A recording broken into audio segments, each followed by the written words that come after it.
ان الحمد للہ نحمده ونستعینه ونستغفره ونعوذ باللہ من شرور انفسنا ومن سیئات اعمالنا من يهده اللہ فلا مضل له ومن يضلله فلا هادی له واشهد ان لا الہ الا اللہ وحدہ لا شریک له واشهد ان محمدا عبده ورسولہ اما بعد فان خیر الحدیث کتاب اللہ وخیر الہدی ہدی محمد صلی اللہ علیہ وآلہ وسلم وشر الامور محدثاتها وکل محدثۃ بدعہ وکل بدعۃ ضلالہ وکل ضلالۃ فی النار۔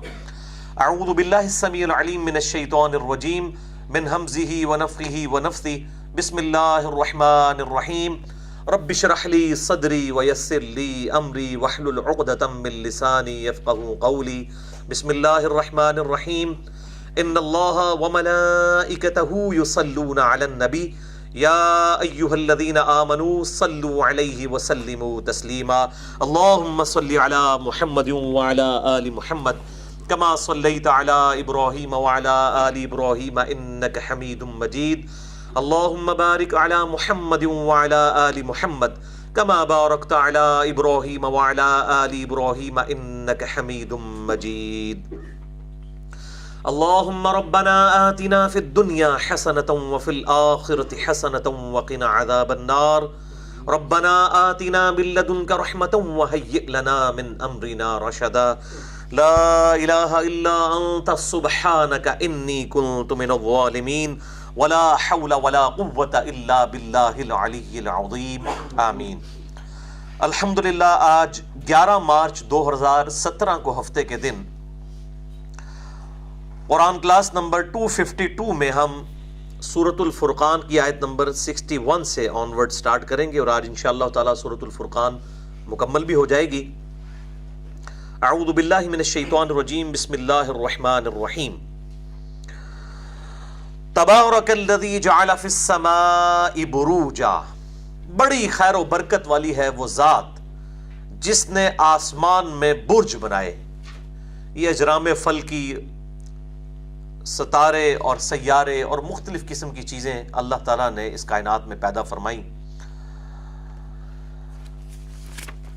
وَجَعَلَ فِيهَا سِرَاجًا وَقَمَرًا مُنِيرًا، اور ان تمام اجرام فلکی میں ایک نمایاں چیز سورج رکھ دیا، چراغ رکھ دیا چمکتا ہوا، وَقَمَرًا مُنِيرًا، اور چاند جو چمکتا ہے اس سورج کی روشنی کی وجہ سے۔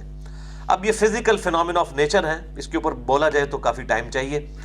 اس میں آپ کو مشورہ دوں گا، میرا لیکچر ہے اہل سنت پاک.com ہماری ویب سائٹ کے اوپر، مسئلہ نمبر 60 کے عنوان سے Who is Allah in the light of latest scientific facts، اللہ کون ہے جدید سائنسی حقائق کی روشنی میں۔ وَهُوَ الَّذِي جَعَلَ اللَّيْلَ وَالنَّهَارَ، اور وہی ہے اللہ کہ جس نے بنایا رات کو اور دن کو، خلفہ، آپس میں ایک دوسرے کے پیچھے آنے والا، یعنی دن جاتا ہے تو رات آتی ہے، رات جاتی ہے تو پھر دن آ جاتا ہے ایک دوسرے کے پیچھے۔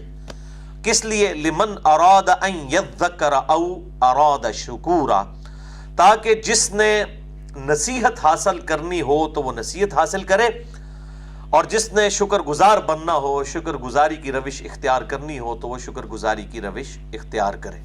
یعنی یہ پوری کائنات بنانے کا مقصد یہ ہے کہ انسان اللہ تعالیٰ کو ان فزیکل فینومینا آف نیچرز کو دیکھ کر آبزرو کرے، جتنے بھی قانون قدرت ہیں اس نیچر کے اندر ان کو دیکھے اور اس سے اللہ تعالیٰ تک پہنچے کہ اس کائنات کا بنانے والا ایک ہے۔ اسی کانٹیکسٹ میں ایک لیکچر ہے میرا، مسئلہ number 128، God is the only and alone creator of this universe، اللہ ہی اس کائنات کا اکیلا اور یکتا پیدا فرمانے والا ہے۔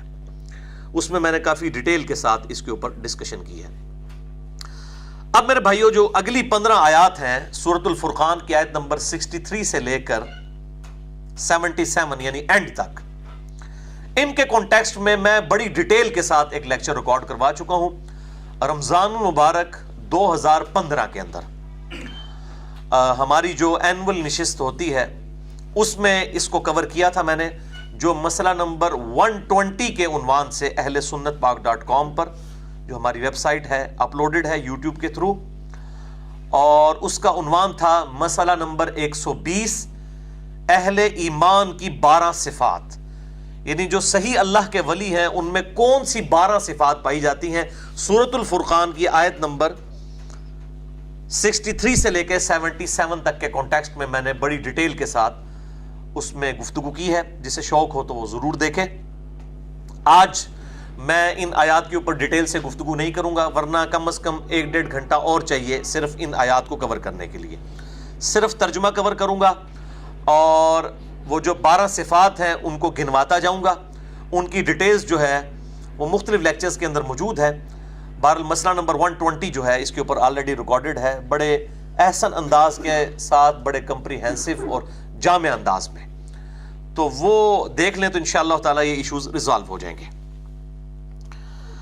آج انشاءاللہ تعالیٰ اسی کانٹیکسٹ میں جو سورۃ الفرقان کی آیت نمبر 73 آ رہی ہے، والذین اذا ذکروا بآیات ربہم، اور وہ لوگ جب ان کو ان کے رب کی آیات کے ذریعے نصیحت کی جاتی ہے، لم یخروا علیہا صما وعمیانا، تو وہ اس پر بہرے اور اندھے بن کر گر نہیں پڑتے، بلکہ غور و تفکر کرتے ہیں اللہ تعالیٰ کی آیات کے اوپر۔ جو اللہ نے عقل دی ہے اس عقل کو استعمال کر کے حق تک پہنچنے کی کوشش کرتے ہیں۔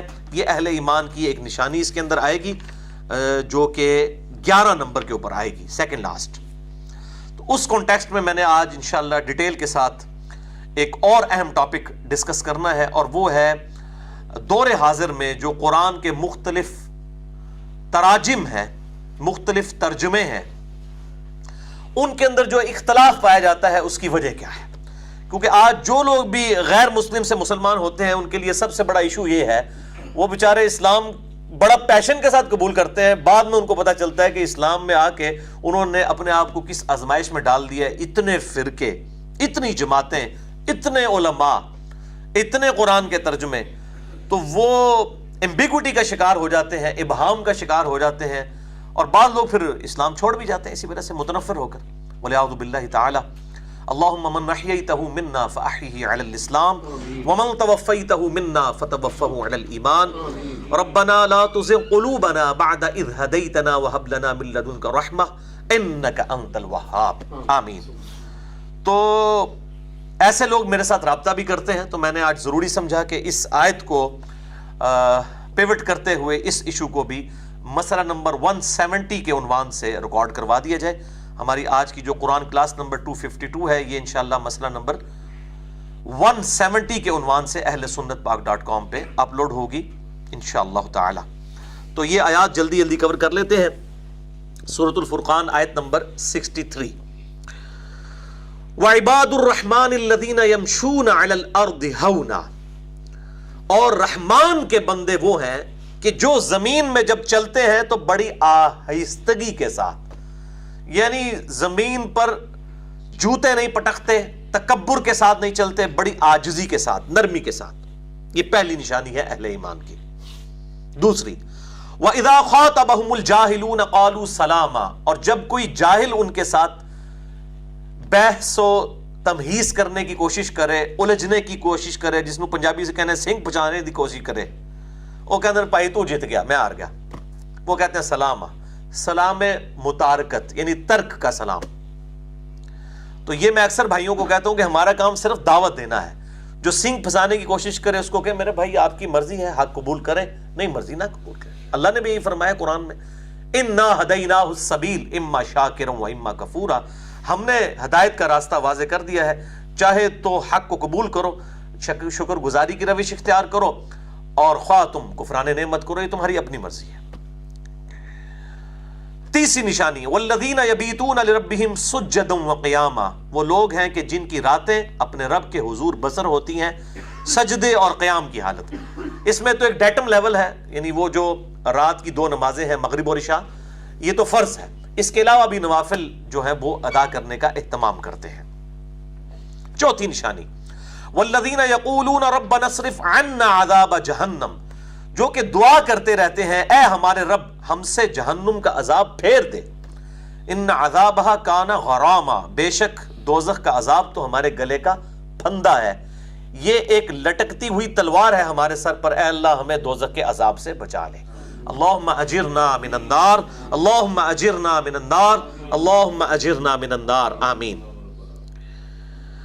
انہا ساعت مستقرا و مقاما، اور بے شک جہنم جو ہے وہ تھوڑی دیر رہنے کے لیے بھی بہت بری جگہ ہے، اور پرماننٹلی رہنے کے لیے بھی بہت ہی بری جگہ ہے۔ یہ اکثر لوگ کہتے ہیں نا ایک کی پھیرا لگے گا جی خیر ہے، اللہ تعالیٰ ہمارا نہ ایک لمحے کے لیے بھی، اور دوزخ کا پھیرا تو چھوڑ دیں، صرف 50,000 سال کا دن جو قیامت کا دن ہے، دنیا کی 50 سال کی زندگی کے عوض وہ 50,000 سال کی خواری کاٹنی پڑ دے تو وہ بہت بڑی آزمائش ہے۔ جہنم میں جانا تو بہت دور کی بات ہے، وَلِعَوْذُ بِاللَّهِ تَعَالَى۔ تو وہ دعا کرتے رہتے ہیں، اے رب ہمارے ہم سے دوزخ کا عذاب پھیر دے، بے شک دوزخ کا عذاب ہمارے گلے کا پھندا ہے، یہ لٹکتی ہوئی تلوار ہے، اور دوزخ جو ہے یہ تھوڑی دیر رہنے کے لیے بھی بہت بری جگہ ہے، اور پرماننٹلی رہنے کے لیے بھی بہت ہی بری جگہ ہے۔ والذین اذا انفقوا، اور وہ لوگ، یہ 5ویں صفت کہ جب وہ خرچ کرتے ہیں، لم یسرفوا ولم یقتروا، تو نہ اسراف اور فضول خرچی کرتے ہیں اور نہ کنجوسی سے کام لیتے ہیں، وکان بین ذالک قواما، اور اس کے بیچ بیچ میں رہتے ہیں، یعنی نہ فضول خرچی کرتے ہیں اور نہ ہی کنجوسی سے کام لیتے ہیں، بلکہ درمیان کی روش اختیار کرتے ہیں، آپٹیملی اپنے معاملات کو لے کر چلتے ہیں، پیسے کے پوائنٹ آف ویو سے، اللہ کی راہ میں خرچ کرنے کے پوائنٹ آف ویو سے۔ والذین لا يدعون مع اللہ الہا آخر، 6ٹھی نشانی، اور وہ اللہ تعالیٰ کے ساتھ کسی اور کو الہ نہیں مانتے، عبادت بھی صرف اللہ کی کرتے ہیں اور دعا بھی اسی سے مانگتے ہیں، ایاک نعبد و ایاک نستعین۔ اب یہ ایک ایک آیت واللہ اس قابل ہے کہ میں اس کے اوپر ایک ایک گھنٹہ بولوں اور فی البدی بول سکتا ہوں، قرآن حکیم کے کراس ریفرنسز کے ساتھ اور بخاری اور مسلم کی درجنوں احادیث کے ساتھ فی البدی کئی گھنٹے کا لیکچر صرف ان آیات کے اوپر دیا جا سکتا ہے، لیکن میں چونکہ آلریڈی اس کے اوپر کافی ڈیٹیل ڈسکشن کر چکا ہوں، آج میں اس ڈیٹیل میں نہیں جاؤں گا۔ وَلَا يَقْتُلُونَ النَّفْسَ الَّتِي حَرَّمَ اللَّهُ إِلَّا بِالْحَقِّ، اور وہ کسی بھی جان کو نہ حق قتل نہیں کرتے کہ جس کی حرمت اللہ نے رکھی ہے۔ حق کے ساتھ تو قتل ہو سکتا ہے، یعنی بفتوی شریعت قتل کے بدلے قتل، یا فساد فی الارض کے کانٹیکسٹ میں، یا جو شادی شدہ زانی ہے اس کو رجم کی سزا دی جائے گی، وہ الگ معاملہ ہے۔ حق کے ساتھ قتل کرتے ہیں یعنی بفتوی شریعت، وہ بھی انسان نے خود قانون کو ہاتھ میں نہیں لینا، وہ گورنمنٹ کا کام ہوگا۔ ولا یزنون، اور 8ویں نشانی ہے زنا سے وہ بچتے ہیں، زنا نہیں کرتے۔ ومن یفعل ذلک، اور جو کوئی یہ گناہ کرے، یلقى اثاما، ان قریب وہ اس کی سزا بھی پالے گا، والعیاذ باللہ تعالی۔ یضاعف له العذاب یوم القیامۃ، اور قیامت والے دن اسے دگنا عذاب دیا جائے گا، ویخلد فیہ مہانا، اور اسے داخل کیا جائے گا دوزخ میں ذلیل و خوار کر کے، والعیاذ باللہ تعالی۔ اللہم اجرنا من النار، اللہم اجرنا من النار، اللہم اجرنا من النار، آمین۔ الا من تاب وآمن وعمل عملا صالحا، مگر جس نے توبہ کی اور ایمان لایا، اور خالی ایمان نہیں، وعمل عملا صالحا، اور اس نے نیک اعمال بھی کیے، فَأُولَئِكَ يُبَدِّلُ اللَّهُ سَيِّئَاتِهِمْ حَسَنَاتٍ، تو یہ وہ لوگ ہیں کہ جن کی اللہ تعالیٰ برائیاں بھی نیکیوں سے بدل دے گا۔ اللہ اکبر کبیرہ، والحمد للہ کثیرہ، وسبحان اللہ بکرۃ واسیلہ۔ سورہ الفرقان آیت نمبر 70 کا میں اکثر حوالہ دیا کرتا تھا، جو سچے دل سے شرک سے بھی توبہ کر لے اس دنیا کی زندگی میں مرنے سے پہلے، تو اس کے گناہ بھی نیکیوں سے بدل دیے جائیں گے۔ یہ ہے وہ آیت۔ وَكَانَ اللَّهُ غَفُورًا رَحِيمًا، اور اللہ تعالیٰ بخشنے والا مہربان ہے۔ اسی کانٹیکسٹ میں جو قتل مسلم کی سزا ہے اس پہ مسئلہ نمبر 86 اور 28 نمبر مسئلہ، اور زنا کے اوپر مسئلہ نمبر 158 میرا ریکارڈڈ موجود ہے، اور توبہ کے اوپر مسئلہ نمبر 18 ہے، جسے شوق ہو تو وہ دیکھ سکتا ہے۔ وَمَن تَابَ وَعَمِلَ صَالِحًا، اور جو کوئی توبہ کرے اور نیک اعمال بھی کرے۔ دیکھیں قرآن میں توبہ کہیں خالی توبہ نہیں آئی ہے، چھڑی توبہ جنہوں سے پنجابی کہنے ہیں، خالی توبہ نہیں، نیک اعمال کے ساتھ جو توبہ کرے، وہ عاملہ صالحہ، اور اس نے نیک اعمال کیے، فَإِنَّهُ يَتُوبُ إِلَى اللَّهِ مَتَابًا۔ اللہ اکبر، اللہ تعالیٰ فرما رہا ہے تو بے شک پھر ہم پر لازم ہے, اللہ پر لازم ہے کہ اس کی توبہ کو قبول کرے. اللہ نے اپنے اوپر خود واجب کر لیا ہے کہ جو شخص سچی توبہ کرے اور نیک اعمال اختیار کرے, اللہ تعالیٰ اس کی توبہ کو قبول فرما لے گا. والذین لا یشہدون الزور, اور 9ویں نشانی ہے کہ وہ جھوٹ کی گواہی نہیں دیتے, یعنی جھوٹی گواہی نہیں دیتے اور جھوٹے کاموں پر گواہ بھی نہیں بنتے. اور 10ویں وَإِذَا مَرُّوا بِاللَّغْوِ مَرُّوا كِرَامًا, اور جب کبھی ان کو برائی کے پاس سے گزرنا پڑ ہی جاتا ہے, کبھی بازار سے گزرنا پڑ گیا تو بد نگاہی کی بجائے وہ بڑا اپنا دامن سنبھال کر وہاں سے لغویات میں سے گزر جاتے ہیں. اور 11ویں ان کی صفت, جس پہ انشاءاللہ آج ڈیٹیل ڈسکشن میری ہوگی, والذین اذا ذکروا بآیات ربہم, اور وہ لوگ کہ جب ان کو نصیحت کی جاتی ہے ان کے رب کی آیات کے ساتھ, یعنی قرآن پڑھ پڑھ کے ان کو نصیحت کی جاتی ہے, لم یخروا علیہا صما وعمیانا, تو وہ قرآن کی آیات سن کر جو ہے وہ بہرے اور گونگی حالت میں, بہرے اور اندھے بن کر ان آیات پہ گر نہیں پڑتے, بلکہ غور سے دیکھتے اور سنتے ہیں کہ یہ بات کیا ہو رہی ہے. اگر ایسا ہو جانا ہے تو مجھے تو اپنی آخرت کی اصلاح کرنی چاہیے. اس پہ انشاءاللہ میں ڈیٹیل سے ڈسکشن کروں گا. اور 12ویں نشانی ہے والذین یقولون ربنا ھب لنا من ازواجنا, وہ دعا کرتے ہیں رب ہمارے بنا دے ہمارے لیے ہماری بیویوں میں, وذریاتنا, اور ہماری اولاد میں, قرۃ اعین, آنکھوں کی ٹھنڈک, وجعلنا للمتقین اماما, اور ہمیں بنا دے پرہیزگار لوگوں کا امام. یہ امام سے مراد امام مسجد کی بات نہیں ہو رہی. امام یعنی کہ جو پہلے گزر چکا ہو, ہم اسے کہتے ہیں امام, جو آگے ہو, آگے گزر چکے پہلے. اس لیے امام مسجد بھی چونکہ آگے ہوتا ہے اس لیے ہم اس کو کہتے ہیں وہ ہم سے پہلے آگے ہوتا ہے. اس طریقے سے ہمارے آباء و اجداد ہم سے پہلے آگے عموماً چلے جاتے ہیں, تو جو آگے گزر چکے تو وہ ان کو امام کہا جاتا ہے. یعنی ہم امام بنے, یعنی ہماری نسلیں جو ہیں کتاب و سنت کی پابند ہوں, اللہ اور اس کے حبیب صلی اللہ علیہ وآلہ وسلم کی سچی اطاعت کرنے والی ہو. یہ ہے اس کا مطلب. یہ دعا تشہد میں بھی مانگنی چاہیے. بخاری اور مسلم کی متفقن علیہ حدیث ہے کہ تشہد میں جب دروشی پڑھو اس کے بعد جو چاہو اپنے رب سے مانگو. تو یہ دعا بھی ضرور مانگنی چاہیے. ماں باپ کے حوالے سے رب ارحمہما کما ربیانی صغیرہ, اولاد اور بھی بچوں کے اعتبار سے یہ دعا. اسی طریقے سے ایک سب سے بہترین دعا, وہ اس میں میں نے پورا لیکچر بھی دیا تھا, وہ آج بھی یوٹیوب کے اوپر اپلوڈڈ ہے. دی بیسٹ دعا کون سی ہے؟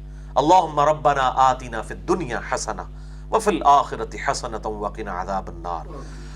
تمام چیزیں اس کے اندر کور ہیں. یعنی الگ سے کسی نے میٹرک میں پاس ہونے کی دعا کرنی ہے وہ بھی یہی ہے, اے اللہ میں دنیا میں بھلائیاں عطا فرما, آخرت میں بھلائیاں. کسی نے اچھی نوکری کی دعا کرنی ہے وہ بھی یہی ہے. کسی نے اولاد کی دعا کرنی ہے وہ بھی یہی ہے. تو اس کے اوپر الگ سے کلپ ریکارڈڈ موجود ہے الحمدللہ. تو یہ 12 نشانیاں. اس کے بعد اللہ تعالیٰ فرماتا ہے اولئک یجزون الغرفۃ بما صبروا, یہ ہے وہ لوگ ہیں جن کو جزا دی جائے گی جنت کے بالا خانوں کی شکل میں ان کے صبر کے سبب. پورا دین ہی صبر ہے. تکالیف پہ صبر نمبر 1. نمبر 2 فرائض پہ پابندی پہ صبر, یعنی گرمیوں میں جب رات ہی 5-6 گھنٹے کی ہے, صبح کے وقت اٹھ کے فجر کی نماز پڑھنا صبر ہی کرنا پڑتا ہے. اور تیسرا صبر ہے گناہوں سے بچنے پر صبر. حرام کما کے راتوں رات امیر ہوا جا سکتا ہے لیکن اللہ سے ڈرنا. تو گناہوں پر صبر, نیکیوں پر صبر, تکالیف پر صبر, یہ تینوں چیزیں صبر ہیں. دین پورے کا پورا صبر ہے. اسی لیے کہا گیا وَاسْتَعِينُوا بِالصَّبْرِ وَالصَّلَاةِ. نماز سے بھی پہلے اللہ نے صبر کو ذکر کیا ہے کہ صبر اور نماز کے ذریعے اللہ کی مدد چاہو. اس سے یہ نہیں ہے کہ المدد یا نماز, المدد یا صبر, یہ مطلب نہیں ہے. اللہ کیونکہ ساتھ یہ ہے ان اللہ مع الصابرین, بے شک اللہ تعالیٰ صبر کرنے والوں کے ساتھ ہے. تو نماز بھی وہی پڑھے گا جو صابر ہوگا. صبر نہیں ہوگا تو وہ نماز نہیں پڑھ سکے گا. تو ہر معاملے میں صبر کرنا پڑتا ہے. حق بات کو ایکسپٹ کرنے کے لیے بھی صبر کرنا پڑتا ہے. تو بال یہ الگ سے ایک ٹاپک ہے, اتنا ہی کافی ہے. اللہ تعالیٰ فرماتا ہے کہ ان کے صبر کے سبب ان کو جنت کے بالا خانے ملیں گے. وَيُلَقَّوْنَ فِيهَا تَحِيَّةً وَسَلَامًا, اور وہاں اس جنت میں ان کا استقبال ہوگا دعاؤں کے ساتھ اور سلامتی کے ساتھ. فرشتے بھی, جس طرح آج بھی اگر آپ ملٹی نیشنل ہوٹلز میں چلے جائیں جو اچھے ہیں پاکستان کے اندر, تو انہوں نے جو ہے وہ گیٹ بوائے کھڑا کیا ہوتا ہے، وہ سب کو السلام علیکم السلام علیکم. اس طرح فرشتے جو ہے وہ اللہ تعالیٰ کی طرف سے جنت کے دروازوں پر ہر جگہوں پر کھڑے ہوں گے، جہاں سے بھی اہل جنت گزریں گے جنت میں بھی ان کو السلام علیکم کہیں گے پروٹوکول کے طور پر. خالدین فیہا، وہ اس میں رہیں گے ہمیشہ ہمیش. حسنت مستقرا و مقاما، اور جنت تھوڑی دیر رہنے کے لیے بھی اور ہمیشہ رہنے کے لیے بھی بہترین جگہ ہے. دوزخ کے لیے آیا کہ تھوڑی دیر کے لیے بھی بری جگہ اور زیادہ دیر کے لیے بھی، اور جنت کے لیے آیا ایک لمحے کے لیے بھی اور زیادہ. یہ کیوں کہا گیا؟ دنیا میں بہترین سے بہترین جگہ بھی، یعنی اگر آپ ہمارے شمالی علاقہ جات میں سکردو میں گلگت میں سوات میں مری چلے جائیں تو 1-1.5 ہفتے سے زیادہ نہیں بندہ رہ سکتا، اکتا جائے گا. لیکن جنت وہ جگہ ہے جہاں پہ کوئی اکتائے گا نہیں، زیادہ دیر رہے گا بھی تو اکتائے گا نہیں. یہ بڑی پوائنٹ کی بات ہے. جنت تھوڑی دیر کے لیے بھی رہنے کے لیے بہترین جگہ ہے اور زیادہ دیر کے لیے بھی. قل، اے محبوب صلی اللہ علیہ وسلم فرما دیجئے، ما یعبؤ بکم ربی لولا دعاؤکم، میرے رب کو اس بات کی کوئی پرواہ نہیں ہے اگر تم اسے پکارتے نہیں ہو، اس کی عبادت نہیں کرتے، اس سے دعا نہیں مانگتے. اللہ بے پرواہ ہے. یعنی یہ جو تذکیر کے لیے قرآن نازل ہوا ہے، کسی کو یہ وسوسہ نہ ہو کہ اللہ کو ضرورت ہے. نہیں، اللہ کو ضرورت نہیں ہے. اکثر لوگ کہتے ہیں اللہ میں ساڑی نمازاں چاہیے. بھائی اللہ نے کب کہا ہے؟ یہ ہم ہی دیکھ رہے ہیں اللہ کہہ رہا ہے کہ مجھے تو نہیں چاہیے. ہاں، ہمیں اللہ کی بارگاہ میں کامیاب ہونے کے لیے نمازیں تو چاہیے. تو یہ جملہ بڑا عجیب بول دیتے ہیں جی اللہ نے نمازیں چاہیے. بھائی یہ آپ تب بولے ہیں جب کوئی کہہ رہا ہو، کسی کا دعویٰ ہو کہ اللہ کو چاہیے نمازیں. اللہ تو بار بار یہی کہتا ہے کہ تمہیں چاہیے کامیابی کے لیے اللہ اور اس کے محبوب صلی اللہ علیہ وآلہ وسلم کی اطاعت اختیار کرنا. اے نبی فرما دیجئے کہ میرے رب کو کوئی پرواہ نہیں ہے خواہ تم اسے پکارتے ہو یا نہیں پکارتے ہو. فقد کذبتم، تو بے شک تم نے جو جھٹلا دیا ہے قرآن کی دعوت کو. فسوف یکون لزاما، تو ان قریب یہ جو جھٹلانا ہے یہ تمہارے گلے کا پھندا بننے والا ہے، تمہیں اس کا انجام بھی پتہ چل جائے گا. بولے اعوذ باللہ تعالی. اللہم من احییتہ منا فاحیہ علی الاسلام ومن توفیتہ منا فتوفہ علی الایمان، آمین. تو یہ میرے بھائیو سورۃ الفرقان مکمل ہوئی. اب قرآن پاک اپنے بند کر دیجئے اور میری طرف متوجہ رہنا ہے. جس کو نیند آئے میرے بھائیو خود ایمانداری سے کھڑا ہو جائے. یہ آپ کے ساتھ شیطان دشمنی کرے گا اگر آج کی امپورٹنٹ گفتگو ہم سننے میں ناکام ہو جاتے ہیں تو. بولے اعوذ باللہ تعالی. سورۃ الفرقان کی آیت نمبر 73 آج ہم نے ڈسکس کی. اب میں اس آیت کو ان ڈیپتھ ڈسکس کروں گا کیونکہ کئی لوگ ہیں جو مجھ سے رابطہ کرتے ہیں، خصوصاً جو نیو مسلمز ہیں، جو نئے نئے بیچارے مسلمان ہوئے اسلام سے قرآن سے متاثر ہو کر، اور ان بیچاروں کو تو پتہ ہی نہیں کہ اسلام کے اندر آ کر کتنی فٹیکیں ہیں جنہوں پنجابی جیسے کہنا ہے. یہ فٹیک ویسے انگلش کا لفظ ہے اور پنجابی میں استعمال ہوتا ہے. یعنی اتنے لڑائی جھگڑے، اتنے فرقے، اتنے گروہ، ہر گروہ اپنا اپنا راگ لاپ رہا ہے اور اسی کی بنیاد کے اوپر دوسرے کو غلط کہتا ہے. تو بیچارہ نیا بندہ کہتا ہے جی میں قرآن اگر پڑھوں تو کس کا ترجمہ پڑھوں، میں بخاری مسلم پڑھوں تو کس کی پڑھوں. اور پھر علماء بھی دھوکہ دیتے ہیں کہ جی یہ ترجمہ میں فرق ہو گیا ہے. تو میں آج الحمدللہ اس ویڈیو کی وساطت سے یہ پہلی دفعہ کوئی آن ایئر ریکارڈنگ کرنے جا رہا ہے. میرا یہ چیلنج ہے کہ قرآن حکیم کے جتنے بھی ترجمے ہیں، خواہ وہ انگلش میں ہو، اردو میں ہو، کسی بھی زبان میں ہو، ترجمے میں کوئی شخص ڈنڈی مار ہی نہیں سکتا. امپاسبل ہے. ہاں جو مولوی تفسیر کرے گا اس میں کوئی ڈنڈی مار لے، ترجمے میں کیسے مار سکتا ہے؟ اب کمپیوٹر سافٹ ویئرز آگے ہوئے ہیں، آپ ان میں ایک طرف عربی کی عبارت ڈالیں، دوسری طرف 100 زبانوں کا ترجمہ. مولوی نو تو ایک زبان آندی ہے نا، کمپیوٹر نو 100 تو زیادہ زبان آندی ہے اور ترجمہ کر کے آپ کو بتا دے گا. کوئی ڈنڈی مار ہی نہیں سکتا. کمپیوٹر تو ڈنڈی نہیں مارے گا. آپ لکھیں ایک طرف عربی، دوسری طرف ہندی میں ترجمہ، اردو میں ترجمہ، انگلش میں، فرینچ میں، لیٹن میں، جس میں آپ چاہیں آ جائے گا. آج کل تو یہ دھوکے دینے چھوڑ دیں. میں مولویوں کو بھی کہتا ہوں، علماء کرائم کو، میں علماء پرائم کی بات نہیں کر رہا. علماء کرائم مجرم علماء، علماء پرائم عزت والے علماء. میرا مسئلہ نمبر 141 بھی ریکارڈڈ ہے، علماء کرائم ورسز علماء پرائم. بلکہ علماء پرائم کو دائیں طرف رکھتا ہوں، علماء پرائم ورسز علماء کرائم. ٹھیک ہے. تو مجرم علماء با مقابلہ عزت والے علماء. اور منو پوچھنا نہیں کیڑے نے، اے نہیں پوچھنا، بہرحال حسن ظن رکھتے ہوئے. تو یہ دھوکہ دیتے ہیں کہ جی ترجمے بدلے ہوئے ہیں جی، لوگوں نے اپنے اپنے ترجمے کر لیے ہیں. بعض تو کہتے ہیں جی بخاری بھی علیحدہ علیحدہ ہیں. اور بھائی قرآن بھی ایک ہے پوری دنیا کے اندر، بخاری بھی ایک ہی ہے، مسلم بھی ایک ہی ہے. اور ترجمے والا دھوکہ دیتے ہیں ان کو کہ جس ترجمے کو آپ مانتے ہیں نا آپ وہ لے آئیں، اس میں بھی وہی بات نکلے گی انشاءاللہ تعالی، اور میں آج ثابت کروں گا. اور یہ بات مجھے اس لیے کلک کی، سورۃ الفرقان آیت نمبر 73 ہے جو آج ہم نے کور کی. اعوذ باللہ من الشیطان الرجیم، بسم اللہ الرحمن الرحیم. والذین اذا ذکروا بآیات ربہم، اور وہ لوگ کہ جب ان کو نصیحت کی جاتی ہے ان کے رب کی آیات کے ساتھ، لم یخروا علیہا صما وعمیانا، تو وہ قرآن کی آیات سن کر بہرے اور اندھے بن کے قرآن پر گر نہیں پڑتے بلکہ غور و تفکر کرتے ہیں. یہ جو آیت مبارکہ ہے سورہ الفرقان آیت نمبر 73، تعویل خاص کے اعتبار سے اس سے مراد وہ لوگ ہیں جو دعوت قرآن سن کر ٹس سے مس نہیں ہوتے، یعنی قرآن کو کیجول لیتے ہیں، اے جہاں مٹھا اگلا کس نے ڈٹھا. تعویل خاص کے اعتبار سے وہ لوگ مراد ہیں. اسی کانٹیکسٹ میں کراس ریفرنس کے طور پر سورۃ الانبیاء کی آیت نمبر 1 اور 2 ہے، پارہ نمبر 17 کی پہلی 2 آیات ہی یہی ہے. اقترب للناس حسابهم وهم فی غفلۃ معرضون، لوگوں کے حساب کا وقت قریب آ چکا ہے اور وہ غفلت میں پھرے ہوئے ہیں، غفلت میں منہ موڑے ہیں. یعنی جو بندہ مر گیا اس کا حساب و کتاب اسی وقت شروع ہو جانا ہے. موت تو ایک لٹکتی ہوئی تلوار ہے ہر وقت. ما یاتیہم من ذکر من ربہم، ان کے پاس ان کے رب کی طرف سے کوئی بھی نصیحت نہیں آتی مگر یہ کہ محدث، کوئی نئی، الا استمعوہ وہم یلعبون، وہ اسے سنتے تو ہیں لیکن کھیلتے ہوئے. یعنی سن لیا قرآن کی تلاوت، ترجمہ سن لیا لیکن بس کیجول لیا. ٹھیک ہے اگر یہ دوزخ کی آیات ہیں تو ہوگا کسی اور نے جانا، میں تو نہیں جانا. گور پہ آ کوئی اور، بلے شاہ سا مرنا نہ ہی، گور پہ آ کوئی اور. یعنی موت کی بات بھی ہوگی تو بس اس کو اس طرح ہی سننا کہ یار کوئی اور مرا ہوگا، میں نے کون سا مرنا ہے. ویسے کہہ دیتے ہیں کہ مرنا ہے، لیکن اگر واقعی یقین ہو پھر بندہ اپنی مرضی کی زندگی تو نہیں گزارے گا. اور پھر اس کا انجام کیا ہونا ہے وہ سورہ السجدہ کی آیت نمبر 22 ہے. وَمَنْ أَظْلَمُ مِمَّنْ ذُكِّرَ بِآيَاتِ رَبِّهِ ثُمَّ أَعْرَضَ عَنْهَا، اس سے بڑھ کر ظالم کون ہے کہ جسے قرآن کی آیات، اس کے رب کی آیات پڑھ کے سنائی جائیں اور وہ منہ پھیر لے. إِنَّا مِنَ الْمُجْرِمِينَ مُنْتَقِمُونَ، ایسے مجرموں سے ہم انتقام لے کر چھوڑیں گے. یہ اللہ تعالیٰ کے الفاظ ہیں. اللہ تعالیٰ جو واقعی انتقام لے بھی سکتا ہے، دنیا میں کوئی دھمکی لگائے نا ضروری نہیں وہ اس پہ قادر بھی ہو.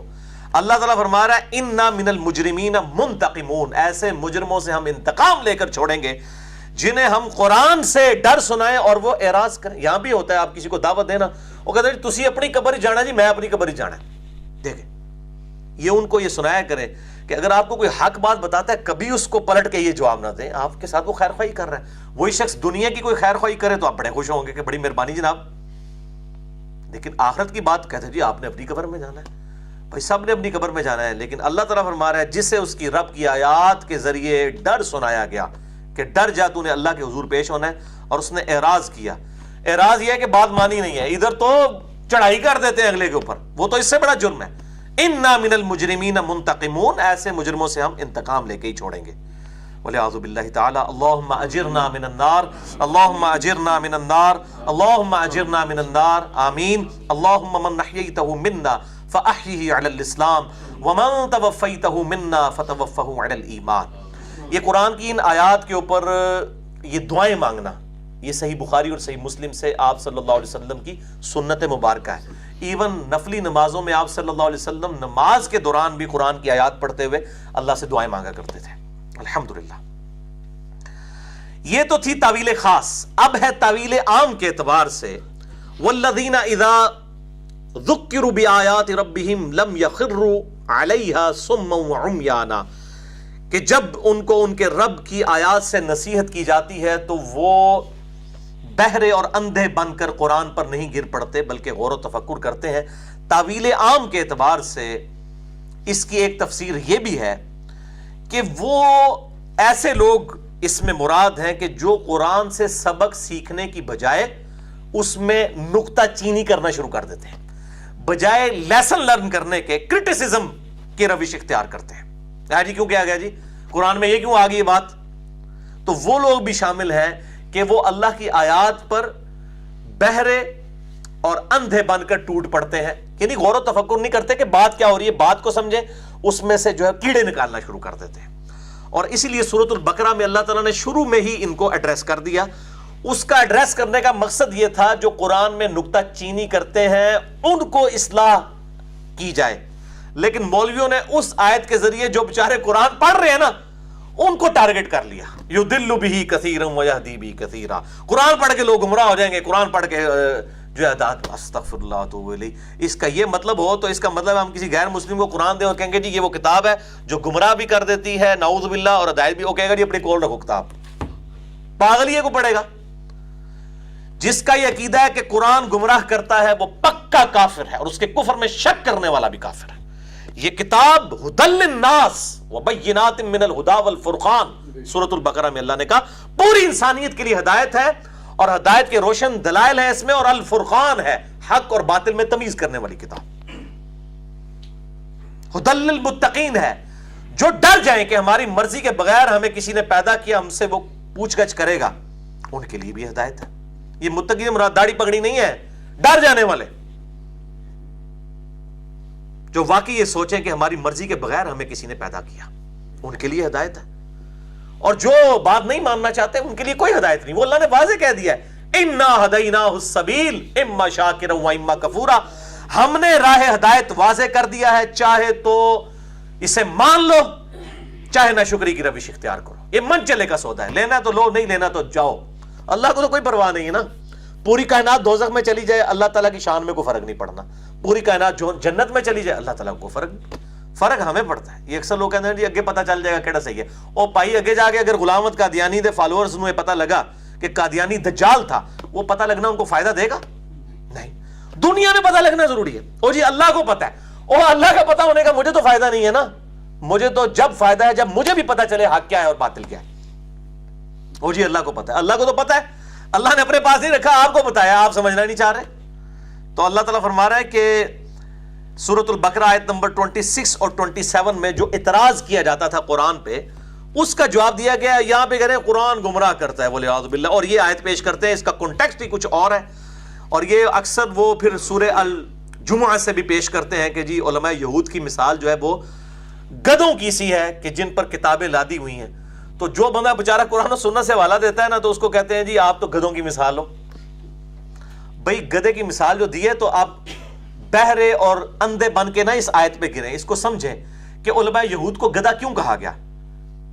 گدھے کے اوپر اگر کتاب لاد دی جائے کیا وہ اس کتاب سے فائدہ حاصل کر سکتا ہے؟ نہیں، پڑھے گا ہی نہیں۔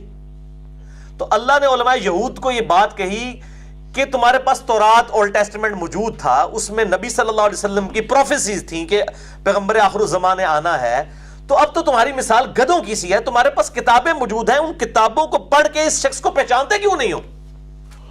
اس آخری نبی کو پہچانتے کیوں نہیں ہو؟ اس دور میں اس کی مثال وہ علماء ہیں جنہوں نے بخاری اور مسلم اپنے شوکیس میں سجائی ہوئی ہے، اس کو پڑھ کے نماز کا طریقہ نہیں پبلک کو بتاتے۔ یہ ہیں گدھوں کی مثال، نہ کہ وہ لوگ جو بیچارے بخاری اور مسلم پڑھ پڑھ کے لوگوں کو بتا رہے ہیں کہ سنت طریقہ نماز پڑھنے کا یہ ہے، ان کو یہ کہتے ہیں گدھے، گدھے ہی خود نے۔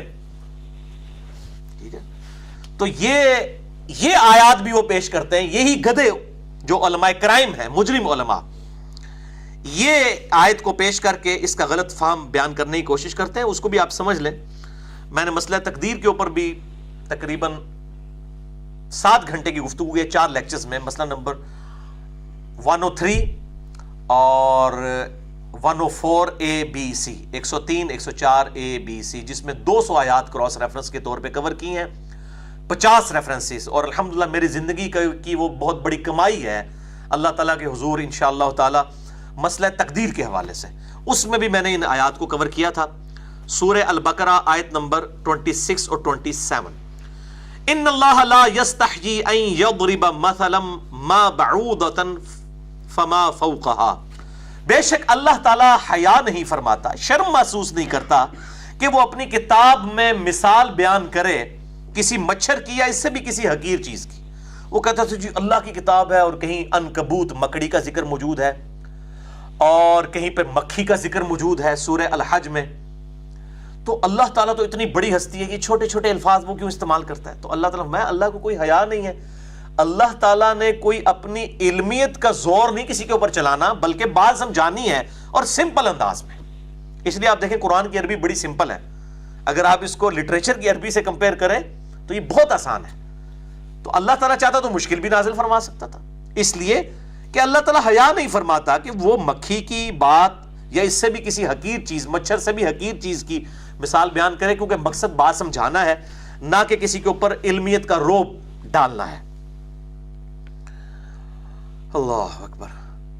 فَأَمَّا الَّذِينَ آمَنُوا فَيَعْلَمُونَ أَنَّهُ الْحَقُّ مِن رَبِّهِمْ. تو جو ماننے والے ہیں بات کو، ایمان والے جو کہا جاتا ہے نا، اپروپریٹ ٹرانسلیشن ہے بات ماننے والے، جن کا دل جھکا ہوا ہے اللہ کی طرف.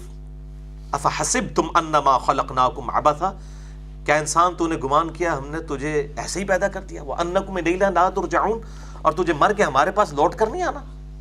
جسے یہ بات پتہ چل گئی نا کہ میری مرضی کے بغیر مجھے کسی نے پیدا کیا ہے، اس کی رات کی نیندیں پھر حرام ہو جاتی ہیں، وہ پھر اپنی مرضی کی زندگی نہیں گزار سکتا. تو اللہ تعالیٰ ماتا ہے جو بات ماننے والے ہیں، ایمان لانے والے، بات ماننے والے، وہ جب بھی قرآن میں ایسی بات سنتے ہیں کہ مکھی کی مثال ہے، مچھر کی مثال ہے، وہ الحمدللہ اس سے خوش ہوتے ہیں اور جانتے ہیں کہ یہ حق ہے ان کے رب کی طرف سے.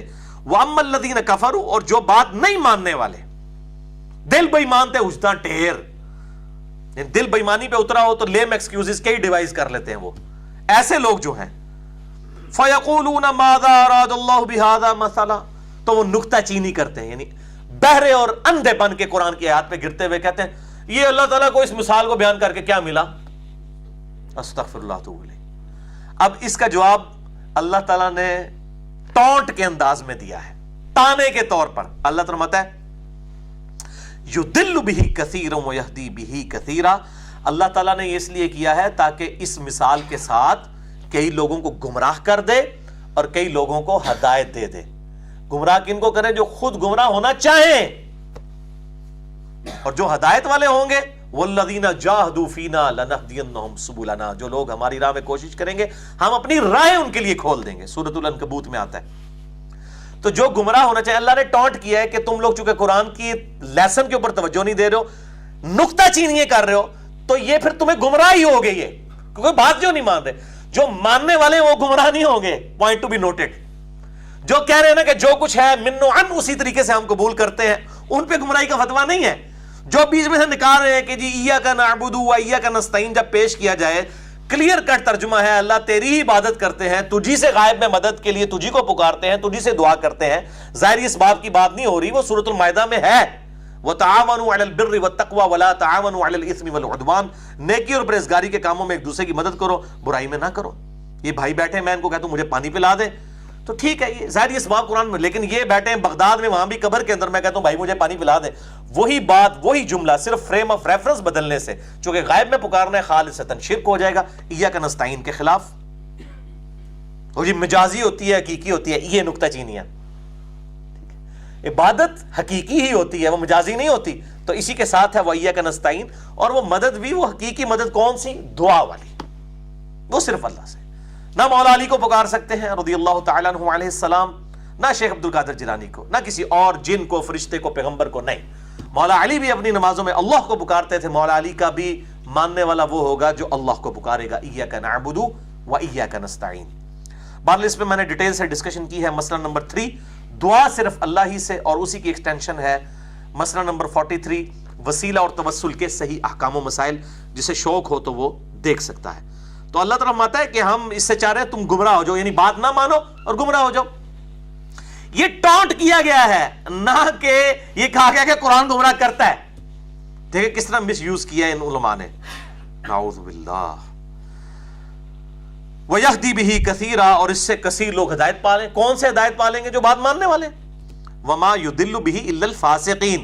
اور اس سے گمراہ نہیں ہوتے مگر وہ جو فاسق ہیں. یہ اللہ نے کلیئر کر دیا. یہاں یہ نہیں کلیئر کیا کہ ہدایت نہیں پاتے مگر جو اہل ایمان ہیں، کیونکہ مسئلہ ہی اس کا آنا تھا کہ گمراہ کون؟ اللہ میں گمراہ کوئی نہیں ہوتا. قرآن سے گمراہی وہ حاصل کرتے ہیں جو فاسق ہیں، قرآن کے اندر نکتہ چینی کرتے ہیں، بات نہیں مانتے، اور وہ اپنی طرف سے اس کی تشریحات کرنے کی کوشش کرتے ہیں، وہ گمراہ ہوتے ہیں. قرآن تو ہے ہی سراپا ہدایت ہے. الذین ینقضون عہد اللہ من بعد میثاقہ، وہ لوگ ہیں جو اللہ کا عہد توڑ چکے ہیں اس پکے میثاق جو الست بربکم قالوا بلا، سورۃ الاعراف میں آیا کہ اللہ نے ہماری روحوں سے عہد کیا تھا، ہم نے مانا تھا کہ اللہ ہی ہمارا پروردگار ہے. وہ عہد توڑ دیتے ہیں. وَيَقْطَعُونَ مَا أَمَرَ اللَّهُ بِهِ، اور قطع کر دیتے ہیں اس کو جس کو اللہ نے جوڑنے کا حکم دیا ہے، یعنی وہ صلہ رحمی جو ہے نہیں کرتے. أَن يُوصَلَ، کہ اسے جوڑا جائے. وَيُفْسِدُونَ فِي الْأَرْضِ، اور فساد کرتے ہیں زمین میں. أُولَٰئِكَ هُمُ الْخَاسِرُونَ، یہی لوگ ہیں خسارہ پانے والے. اور اسی کانٹیکسٹ میں سورۃ الانفال کی آیت نمبر 42 بڑی اہم ہے کہ اللہ تعالیٰ یہ جو آیات کو آسان چھوٹی چھوٹی مثالوں کے ذریعے سمجھاتا ہے، مقصد کسی کے اوپر روب ڈالنا نہیں علم کا، بلکہ بات سمجھانا ہے. کیوں؟ سورۃ الانفال آیت نمبر 42 پارہ نمبر 10 کے پہلے صفحے پر، لِيَهْلِكَ مَنْ هَلَكَ عَنْ بَيِّنَةٍ، تاکہ جس نے ہلاک ہونا ہے وہ دلیل دیکھ کر ہلاک ہو. گلا نہ کرے یا اللہ مجھے پتہ ہی نہیں سی لگیا کہ ایاک نستعین دا مطلب جیڑا یا علی مدد نہیں ہوندا، نہیں. وَيَحْيَى مَنْ حَيَّ عَنْ بَيِّنَةٍ، اور جو زندہ رہنا چاہے وہ دلیل کے ساتھ زندہ رہے، اس کے پاس دلائل موجود ہو. جو ہلاک ہونا چاہے گا اس کو اللہ تعالیٰ نے دلیل کے ذریعے ہلاک کر دیا. اور سورہ التوبہ میں 115 نمبر آیت ہے، اللہ تعالیٰ فرماتا ہے کہ اللہ تعالیٰ کسی کو اس وقت تک موت نہیں دیتا جب تک کہ حق اس کو واضح نہیں کر دیتا. یہ اللہ کی ذمہ داری ہے. پھر جو لوگ بات خود نہیں ماننا چاہتے ان کے اوپر سورہ یونس میں آتے ہیں ہم گند ڈال دیتے ہیں.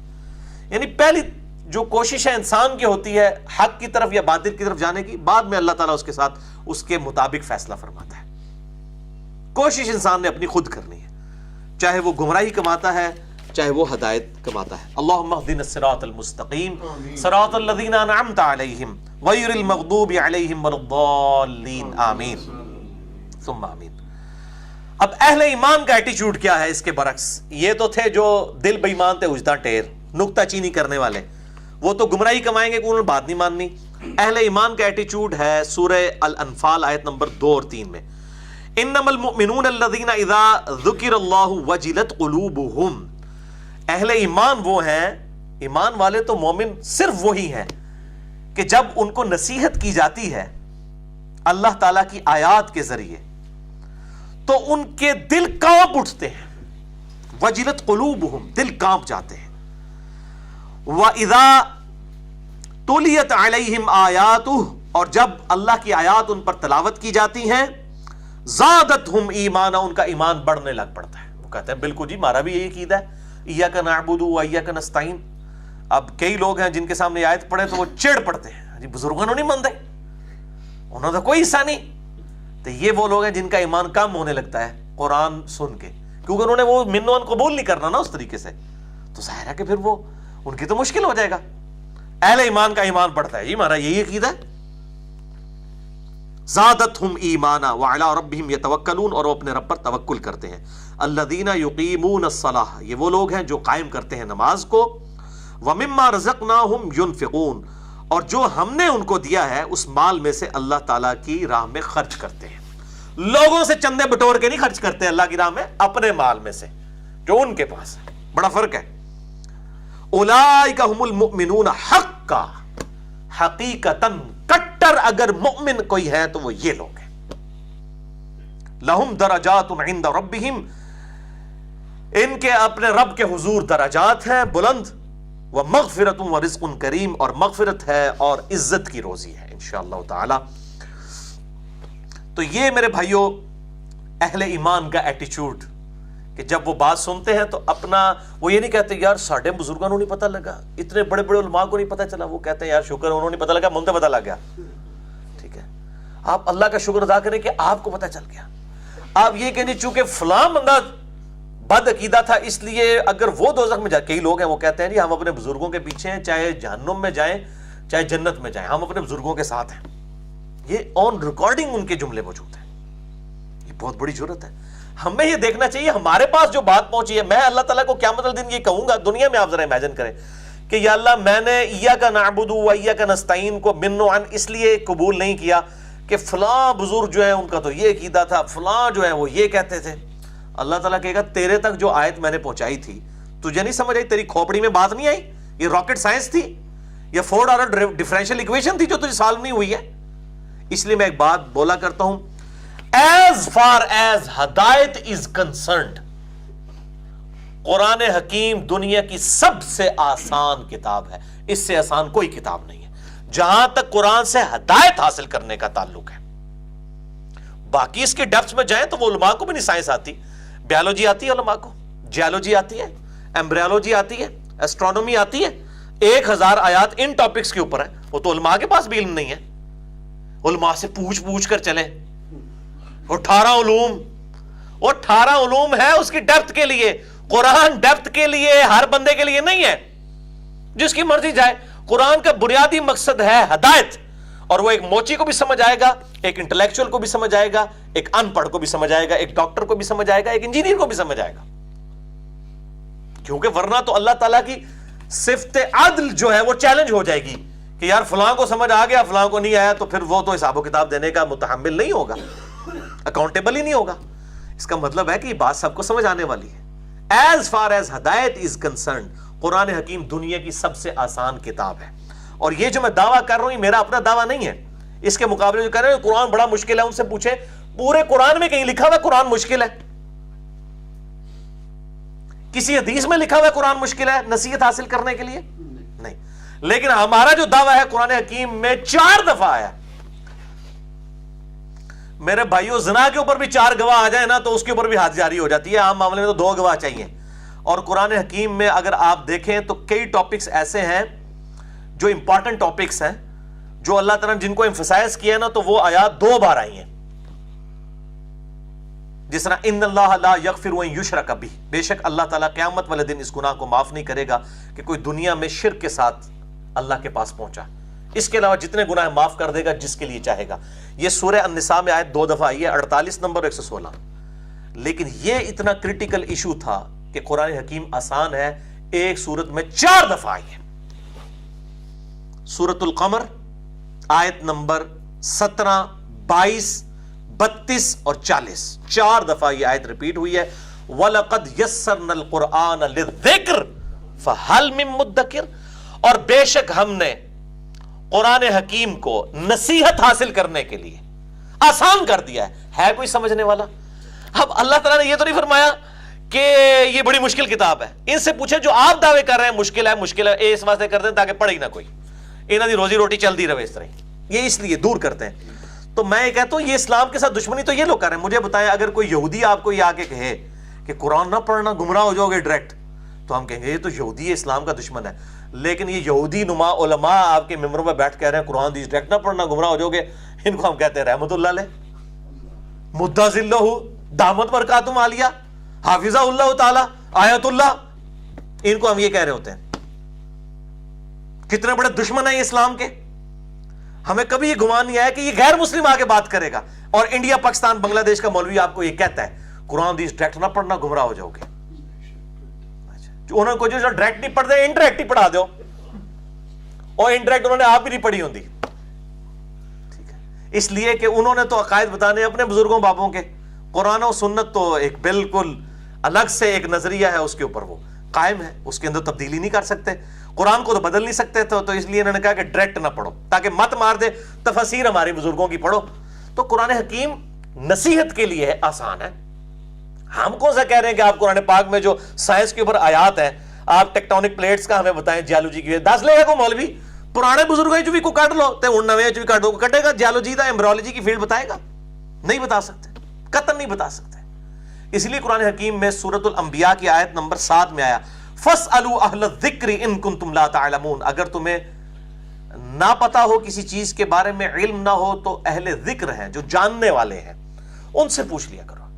تو اب میرے بھائیوں جیولوجی کے اوپر, ایسٹرونومی کے اوپر, بیولوجی کے اوپر, ایمبریولوجی کے اوپر, فزکس کے اوپر جو آیات قرآن حکیم کی سمجھ لیں 1/6 تقریباً آیات, کم و بیش 6500 میں سے 1000 آیات ان ٹاپکس پہ ہیں. فزیکل فینومینا آف نیچر, یہ ہم کس مفتی سے جا کے پوچھیں گے؟ کون ہمیں بتائے گا, کون سمجھائے گا؟ اس کے لیے پھر اہل ذکر جو ہے وہ ایسٹرونومی کی فیلڈ میں آپ اس فیلڈ کے بندے کے پاس جائیں گے, بیولوجی کی فیلڈ کے جو بندہ ہے اس سے بیولوجی کی چیزیں پوچھیں گے, ایمبریولوجی کی فیلڈ کا جو بندہ ہے اس سے وہ چیزیں پوچھیں گے. تو ہاں جو آپ نے احکام و مسائل وضو غسل استنجے کا طریقہ پوچھنا ہے وہ علماء سے، علماء کو کہ آپ یہی بتایا کریں، آپ کو اتنا ہی آتا ہے تو آپ اس میں اہل ذکر ہیں، اہل الذکر ہیں، تو آپ یہی کچھ بیان کریں، باقی ساری چیزیں جو ہیں وہ آپ کو نہیں پتا، تو اس کا مطلب پھر آپ بھی جاہل ہوئے، کہیں گے نہیں جی نہیں ہم جاہل نہیں ہیں، بس ہر فیلڈ اپنا اپنا علم ہوتا ہے۔ تو تذکیر، نصیحت، یہ سب حاصل کر سکتے ہیں، اس کے لیے انٹلیکچوئل ہونا ضروری نہیں ہے، اس کے لیے ان پڑھ اگر کوئی ہے اس کو بھی بات سمجھ آ جائے گی۔ اور اب تو صوت القرآن چینل کی برکت سے ترجمے جو ہیں وہ اردو ترجمہ جو ہے وہ آپ کو ایزیلی آڈیو ریکارڈنگ کے اندر اویلیبل ہے، انگلش کے اندر اویلیبل ہے، کئی اور زبانوں کے اندر ترجمے آ چکے ہیں، آپ اپنی گاڑی میں لگا لیں، یو ایس بی کے اندر سن سکتے ہیں الحمدللہ۔ اور قرآن کا بنیادی مقصد بھی تذکیر ہے۔ سورہ الانعام کی آیت نمبر 19 میں آیا وَأُوحِيَ إِلَيَّ هَذَا الْقُرْآنُ لِأُنذِرَكُم بِهِ وَمَن بَلَغَ، اے نبی فرما دیجئے قرآن مجھے اس لیے وحی کیا گیا میں اس قرآن کے ذریعے تمہیں تذکیر نصیحت کر دوں، اور جس تک یہ کتاب پہنچ جائے اس کتاب کے ذریعے وہ نصیحت کرے، فضائل اعمال، فضائل سنت، 14 ستارے ان کے ذریعے نہیں، اللہ کی کتاب کے ذریعے نصیحت کرے، مقصد ہی یہی ہے۔ سورہ قاف کی آخری آیت ہے فذکر بالقرآن من یخاف وعید، اے نبی صلی اللہ علیہ وسلم قرآن سے ہر شخص کو نصیحت کیجئے، ہر اس شخص کو جو اللہ کی دھمکی سے ڈرتا ہے، جو ڈرتا نہیں ہے اس کو چھوڑ دیں، جو واقعی ڈرتا ہے کہ میری مرضی کے بغیر مجھے کسی نے پیدا کیا ہے اس کو یہ نصیحت پیش کریں۔ وَيَتَجَنَّبُهُ الْأَشْقَى، اور جو شکی بدبخت ہو چکا ہے بات نہیں ماننا چاہیے اس کو چھوڑ دیں۔ اللہ اکبر۔ وَيَتَجَنَّبُهُ الْأَشْقَى الَّذِي يَصْلَى النَّارَ الْكُبْرَى ثُمَّ لَا يَمُوتُ فِيهَا وَلَا يَحْيَا، ایسے شخص کو تو پھر ہم اس بڑی آگ پر پیش کریں گے جہاں پھر وہ نہ زندوں میں ہوگا نہ مردوں میں۔ قَدْ أَفْلَحَ مَن تَزَكَّى، بے شک وہ کامیاب ہو گیا جس نے اپنا تزکیہ نفس کر لیا۔ وَذَكَرَ اسْمَ رَبِّهِ فَصَلَّى، اور اپنے رب کا نام لے کر نماز پڑھی۔ بل تؤثرون الحیات الدنیا، لیکن تمہارا اصل مرض یہ ہے کہ تم دنیا کے مشتاق ہو۔ والآخرۃ خیر وابقیٰ، جبکہ آخرت تو بہتر بھی ہے اور ہمیشہ رہنے والی بھی ہے، دنیا بہتر بھی نہیں اور ہمیشہ رہنے والی بھی نہیں۔ ان ھذا لفی الصحف الاولی، بس یہی ایک یونیورسل ٹروتھ، ایک کانٹے کی بات تھی جو تمام پچھلے صحائف میں تھی جو قرآن سے پہلے۔ ان ھذا لفی الصحف الاولی صحف ابراہیم و موسیٰ، خواہ وہ موسیٰ علیہ السلام کے صحائف ہوں یا ابراہیم علیہ السلام کے صحائف، ایک ہی کانٹے کی بات تھی کہ دنیا کی زندگی عارضی ہے، اصل زندگی آخرت کی ہے۔ یعنی قرآن کا پورا تانا بانا دو چیزوں پہ ہے، عقیدہ توحید کے اوپر اور عقیدہ آخرت کے اوپر۔ باقی جو عقیدہ رسالت ہے وہ انسان کو یہ چیز پہچان کروانے کے لیے بتایا کہ یہ تین ہی بنیادی عقائد ہیں، اس میں بھی جو دو عقائد ہیں وہ ٹاپ آف دا لسٹ ہیں، عقیدہ توحید اور عقیدہ آخرت۔ انبیاء تو اللہ تعالیٰ کا تعارف کروانے ہیں اور آخرت کا بتانے ہیں۔ اور پھر سورۃ الحجر کی آیت نمبر 9 ہے اِنَّا نَحْنُ نَزَّلْنَا الذِّكْرَ وَإِنَّا لَهُ لَحَافِظُونَ، بے شک اس الذکر یا دہانی کو ہم نے نازل کیا اور ہم ہی اس کی حفاظت فرمانے والے ہیں۔ جہاں قرآن کی حفاظت کا ذکر ہے وہاں بھی کہا یہ نصیحت والی کتاب کو ہم نے نازل کیا، ہر بندے کے لیے نصیحت ہے، قیامت تک آنے والے آخری انسان کے لیے۔ تو باقی جو اس کی تفصیلات ہیں وہ تو ختم ہی نہیں ہوتی، ہمارا مقصد بھی جو ہے وہ اس سے نصیحت حاصل کرنا ہے۔ لہٰذا یہ علماء جو دھوکہ دیتے ہیں جی قرآن بھی اپنے اپنے ہیں، بخاری مسلم بھی ایک ہی ہے، میرے بھائی جس کا جو دل کرتا ہے اپنے مکتب فکر کی لا کے بخاری پڑھ لے، مسلم پڑھ لے، وہی ترجمہ نکلے گا۔ آپ کوئی ڈنڈی نہیں مار سکتا ترجموں میں، کیسے ماریں گے ڈنڈی؟ اب کمپیوٹر سافٹ ویئر آ گئے ہیں، ایک طرف آپ عربی ڈالیں دوسری طرف 100 زبانوں میں ترجمہ کر دے گا۔ مولوی تو جھوٹ مار سکتا ہے لیکن سافٹ ویئر تو نہیں جھوٹ مارے گا، یہ ہو ہی نہیں سکتا۔ کمپیریٹو اسٹڈی کریں ایک ہی بات نکلے گی انشاءاللہ تعالی۔ تو جہاں تک میرے بھائیوں قرآن سے تذکیر کا تعلق ہے تو بڑے بڑے علماء نے، تمام مکاتب فکر کے علماء نے الحمدللہ قرآن حکیم کے تراجم کر دیے ہوئے ہیں۔ یہ لفظ تراجم ہے، اور اسی طریقے سے ترجمہ لفظ ہے، ہم ترجمہ بول دیتے ہیں، یہ لفظ ہے ترجمہ، اور اس کی جمع ہے تراجم، تمام مکاتب فکر کے۔ لہٰذا دوبارہ سے ویل انوینٹ کرنے کی ضرورت نہیں ہے کہ آپ پہیہ ایجاد کریں گے اور پھر اپنی گاڑی میں لگائیں گے۔ پہیہ مارکیٹ میں اویلیبل ہے، خریدیں اور اپنی گاڑی میں لگائیں۔ تو ترجمے قرآن کے ہو گئے ہیں، اور ان علماء کے ہوئے ہیں کہ جو علماء لوگوں کو قرآن ڈائریکٹ پڑھنے سے روک رہے ہیں نا، ان کے بزرگوں کے ترجمے ہوئے ہیں۔ یہ تو کسی باغ کی مولیاں ہی نہیں ہے، ان کے بڑے بزرگ بابوں نے ترجمے کیے ہوئے ہیں۔ لہٰذا ہم جب کسی کو قرآن سے یا بخاری مسلم سے ترجمہ یہ کہتے ہیں جی یہ اپنی طرف ادھر، بھائی آپ کا اگر ہم کنز الایمان احمد بریلوی صاحب کا ترجمہ پیش کر رہے ہیں تو وہ آپ کنز الایمان کا انکار کر رہے ہیں، ہمارا تو نہیں کر رہے۔ آپ احمد بریلوی صاحب کو جھوٹا کہہ رہے ہیں. ہمیں تو تب کہیں گے ہم اپنی مرضی سے کر کے کر رہے ہوں. اس طریقے سے اشرف تھانوی صاحب یا جونا گڑی صاحب یا سید فرمان علی شاہ صاحب، ان سب کے جو ترجمے ہیں اپنے اپنے مکاتبے فکر کے لوگ پڑھیں. اور یہ وہ علماء ہیں کہ جو علماء روک رہے ہیں وہ تو کچھ بھی نہیں ان کے مقابلے میں. یہ تو بڑے بڑے علماء ہیں، بڑے بڑے، جن کو کہتے ہیں نا یہ اتنے بڑے بڑے، یہ اتنے بڑے بڑے ہیں، ان کی بات مانیں خدا کے لیے. یہ آپ کے بڑے بڑے ہیں، ہم تو ان کے ریفرنس، ہم تو ڈاکی ہیں، آپ کو کوٹ کر رہے ہیں کہ انہوں نے یہ ترجمہ کیا. آپ خود فیصلہ کریں. تو اس حوالے سے یہ علماء ایسے مجرم علماء، علماء کرائم، مجرم علماء. ایک ہے علماء پرائم، عزت والے علماء، میں ان کی بات نہیں کر رہا. علماء کرائم جو مجرم علماء، جو روکتے ہیں اور وہ کہتے ہیں قرآن کے ترجمے بدل دیے ہوئے ہیں، وہ جی کچھ سے کچھ بنا دیا ہے. میرے بھائیوں، میرا یہ چیلنج ہے اس ویڈیو کی وساطت سے کہ قرآن حکیم کے کسی بھی مکتبہ فکر کا آپ ترجمہ اٹھا لیں، ترجمے میں کوئی فرق نہیں ہے، کیونکہ اس کا مفہوم سیم نکلتا ہے. جہاں تک ترجمے میں الفاظ کے چناؤ کا تعلق ہے تو تمام مکاتبہ فکر کو تو چھوڑ دیں. ایک مکتبہ فکر کے اگر آپ 5 ترجمے اٹھائیں نا تو 5 کے 5 میں الفاظ کا چناؤ الگ ہوگا، لیکن مفہوم ایک ہی ہوگا. تو مفہوم کا فرق اور ترجمے کا فرق سمجھے. ترجمہ یہ ہے کہ الفاظ کا چناؤ، اور وہ مجبوری ہے. جب بھی ایک زبان دوسری زبان میں ٹرانسلیٹ ہوتی ہے تو لنگوسٹک کا بیریئر ہے، الفاظ کے چناؤ میں فرق آ جاتا ہے، لیکن مفہوم جو ہے وہ کبھی نہیں بدلے گا. مفہوم ایک ہی رہے گا. یہ نہیں ہے کہ بسم اللہ ایک بندہ اللہ کے نام سے شروع کر رہا ہے، دوسرے شیطان کے نام سے شروع کر رہا ہوں، یہ نہیں ہوگا. وہ بھی اللہ کے نام سے شروع کر رہا ہوگا. تو یہ اس قسم کے جو دھوکے دیتے ہیں، اس طرح کے اور کئی ایک دھوکے ہیں.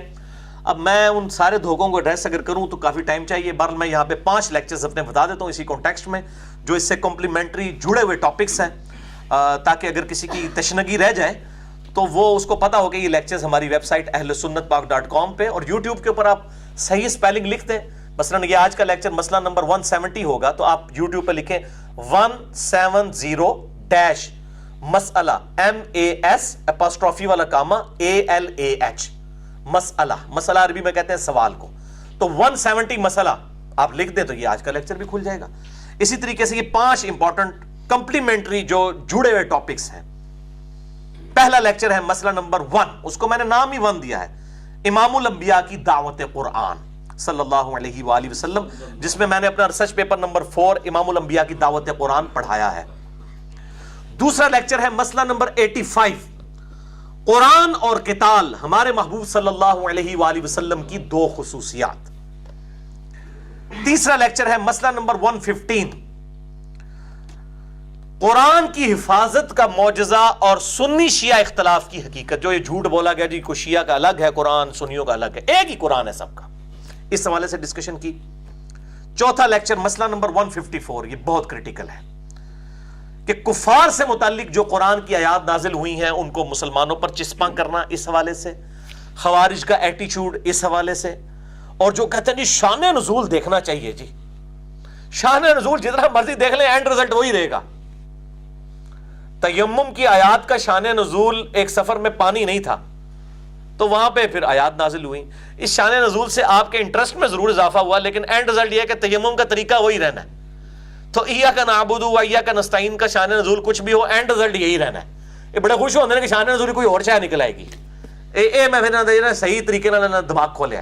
مسئلہ نمبر 154، اور اس کے جو کلپس ہیں وہ ملینز آف پیپل تک پہنچے ہیں. اسی میں نے بدعتی کے پیچھے نماز پڑھنے کا مسئلہ بھی بیان کیا تھا کہ امام کعبہ کے پیچھے نماز ہوتی ہے کہ نہیں. یہ جو کچھ لوگ کہتے ہیں نہیں نماز ہی نہیں ہوتی، اور ان کے جو ماننے والے ہیں وہ کہتے ہیں ان کے پیچھے نماز نہیں ہوتی. سارے ایک دوسرے پیچھے نہیں نماز نہ کہتے. میں نے پھر کھولا یہ مسئلہ. 5واں لیکچر مسئلہ نمبر 167 جو حال ہی میں ریکارڈ ہوا ہے، سورۃ الفرقان ہی میں آیت نمبر 30 آئی تھی، وقال الرسول یا رب ان قوم اتخذوا هذا القرآن مہجورا. رسول اللہ صلی اللہ علیہ وسلم شکایت کریں گے قیامت والے دن، اے اللہ میری قوم نے، میری امت نے قرآن کو پیٹ کے پیچھے ڈال دیا تھا، والعیاذ باللہ تعالی. رسول اللہ صلی اللہ علیہ وسلم کی امت کے خلاف گواہی قرآن حکیم کی 8 آیات کراس ریفرنس کے طور پر اور 8 احادیث سب کی سب بخاری اور مسلم سے. مسئلہ نمبر 167 میں نے ریکارڈ کروا دیا الحمدللہ. آپ یہ دیکھ لیں، یہ آج کے ٹاپک میں یہ ساری چیزیں کمپلیمنٹری ہیں، اس لیے میں ساتھ تعارف کروا رہا ہوں. اب میرے بھائیوں 2 اصطلاحات، 2 ٹرمنالوجیز سمجھ لیجئے. نمبر 1 ترجمہ.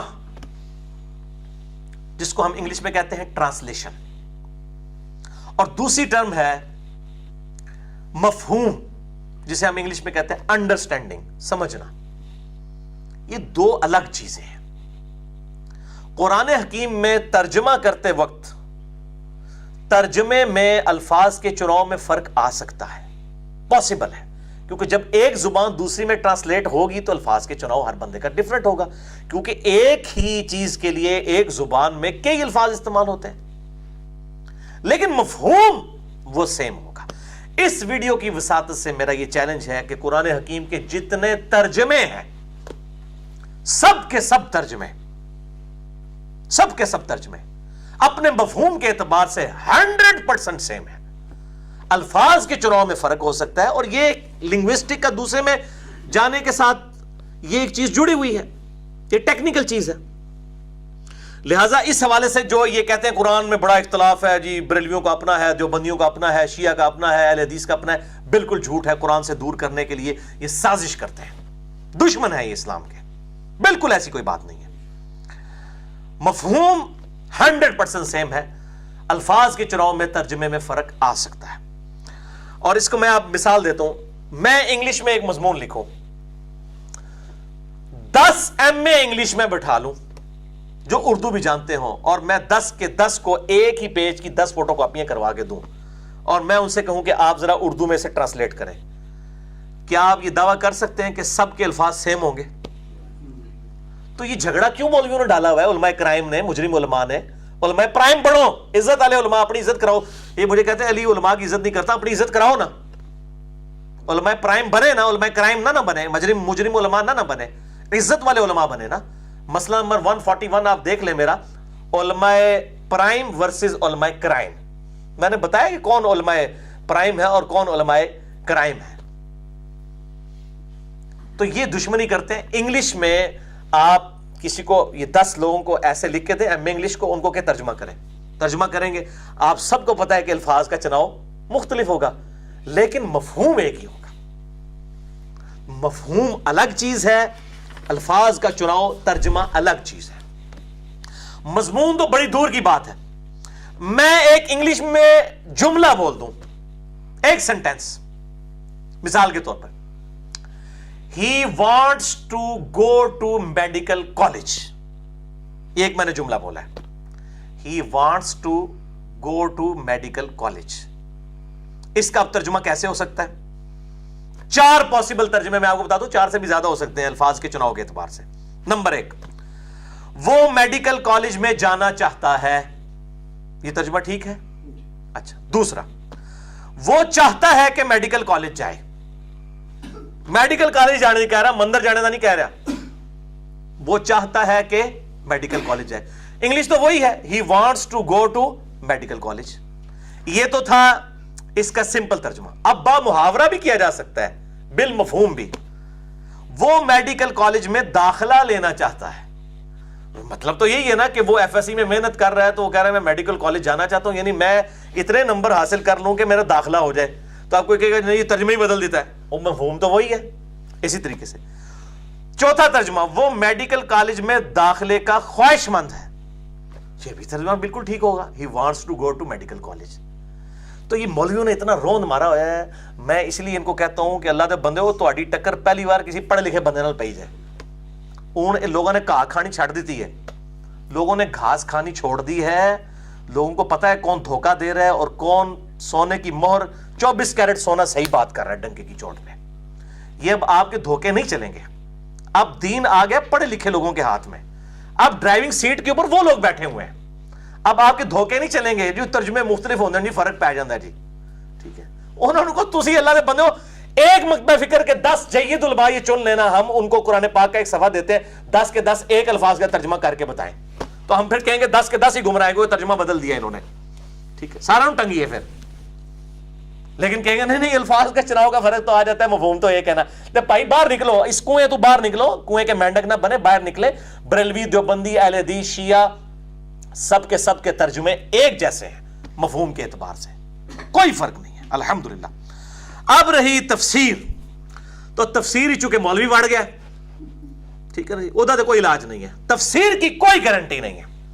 اللہ نے صرف حفاظت کی گارنٹی دی ہے قرآن حکیم کے الفاظ کی، انا نحن نزلنا الذکر وانا لہ لحافظون، بے شک ہم ہی نے قرآن کو نازل کیا اور ہم ہی اس کی حفاظت فرمانے والے ہیں۔ سورۃ الحجر آیت نمبر 9۔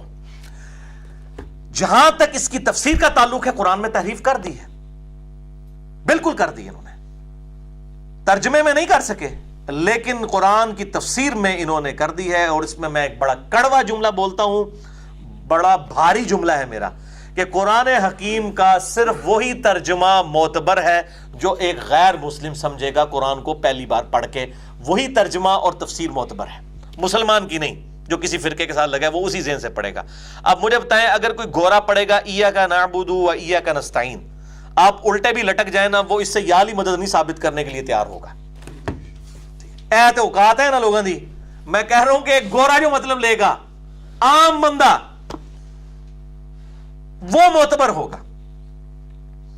باقی تو ان کے تو اب دھوکے چل نہیں سکتے، سافٹ ویئرز بن گئے، ایک طرف آپ عربی ڈالیں 100 زبانوں میں ترجمہ ہو جائے گا، تو اڑے مولویوں تو 2 یا 3 زبانیں آنی ہیں نا، 100 زبانوں میں ترجمے ہو جائیں گے من نوعن اسی طریقے سے۔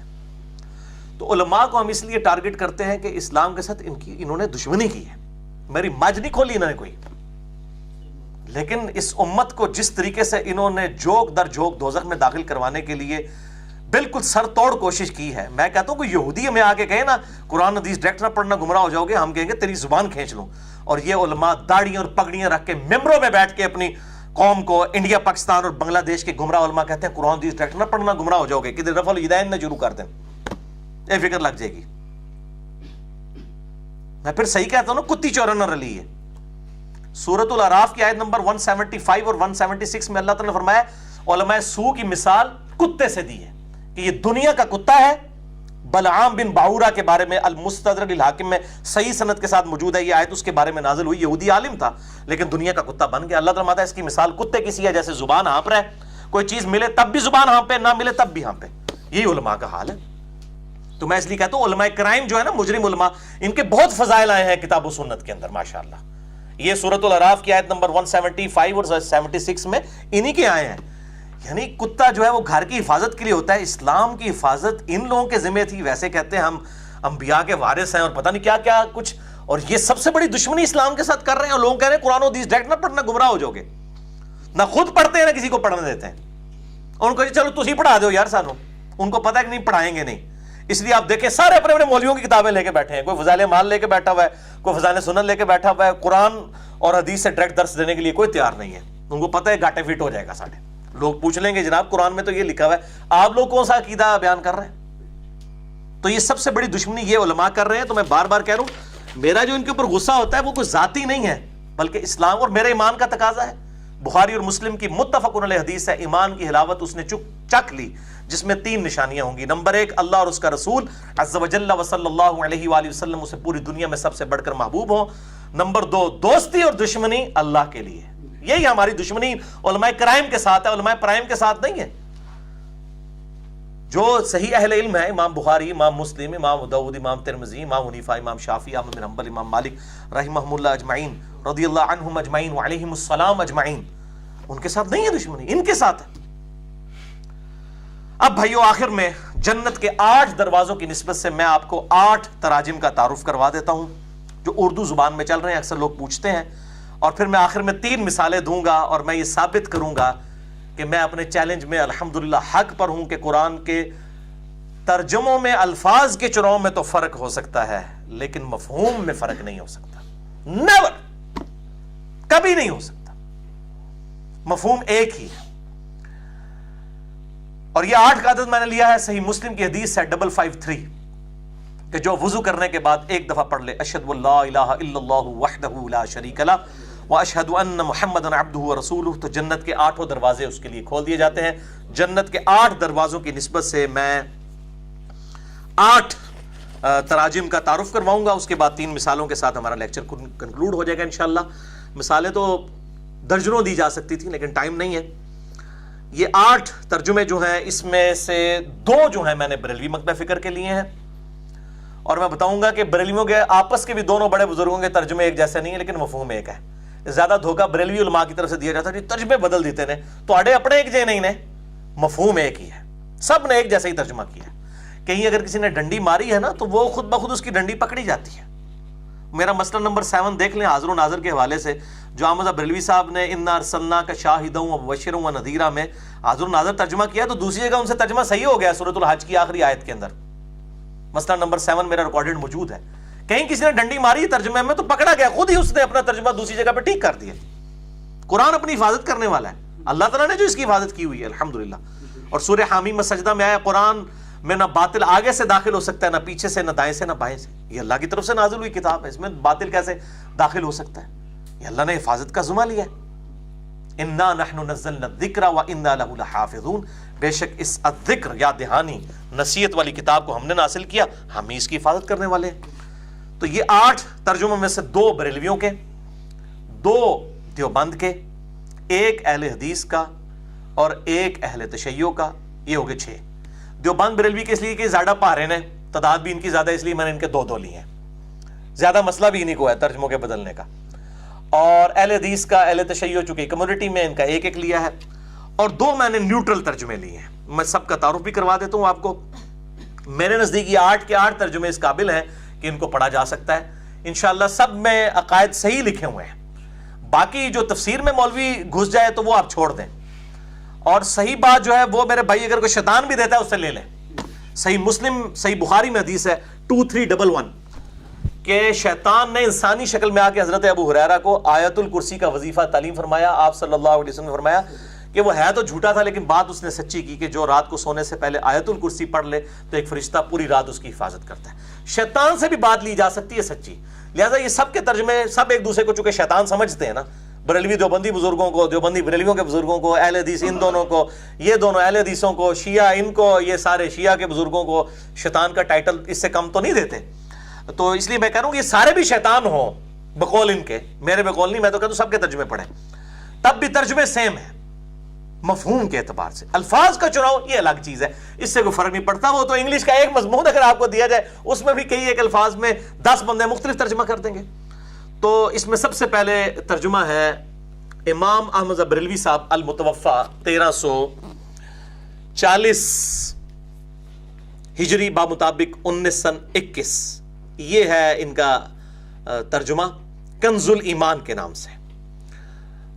یہ بریلوی مکتب فکر کا ترجمہ، اور دوسرا بھی بریلوی مکتب فکر کا ہے، پیر کرم شاہ صاحب الحضری کا ترجمہ ہے جن کی تفسیر ضیاء القرآن ہے، یہ ان کا ترجمہ ہے جمال القرآن کے نام سے۔ یہ ترجمہ بڑا آسان اردو سلیس ترجمہ ہے، کافی بہتر ہے، کئی اعتبار سے یہ کنز الایمان سے بہتر ہے کیونکہ یہ لیٹسٹ اردو میں لکھا گیا۔ وہ پرانی اردو ہے، یہ اردو آج کی ہے۔ یہ دنیاوی طور پہ پڑھے لکھے آدمی تھے، اور میں بھی اپنا جو قرآن کا درس دیتا ہوں اکثر اسی کو کنسلٹ کرتا ہوں۔ میرے پاس جو ترجمے والا قرآن ہوتا ہے درس کے دوران وہ یہی جمال القرآن کے ہی صفات میں نے رکھے ہوتے ہیں۔ اس کے بعد یہ تو 2 ہو گئے بریلوی۔ اس کے بعد یہ دیوبندیوں کا ہے ترجمہ اور حاشیے کے ساتھ محمود الحسن دیوبندی صاحب اور علامہ شبیر احمد عثمانی صاحب، یہ مل کے انہوں نے کام کیا ہے اس کے ترجمہ اور تفسیر کے اوپر۔ اور شبیر احمد عثمانی صاحب دیوبند کے بڑے علماء میں سے ہیں، اور یہ تقی عثمانی صاحب کے آپ سمجھ لیں دادا استاد ہیں، اور محمد علی جناح جو فاؤنڈر آف پاکستان تھے ان کا جنازہ بھی شبیر احمد عثمانی صاحب نے پڑھایا تھا، یہ ان کا ترجمہ۔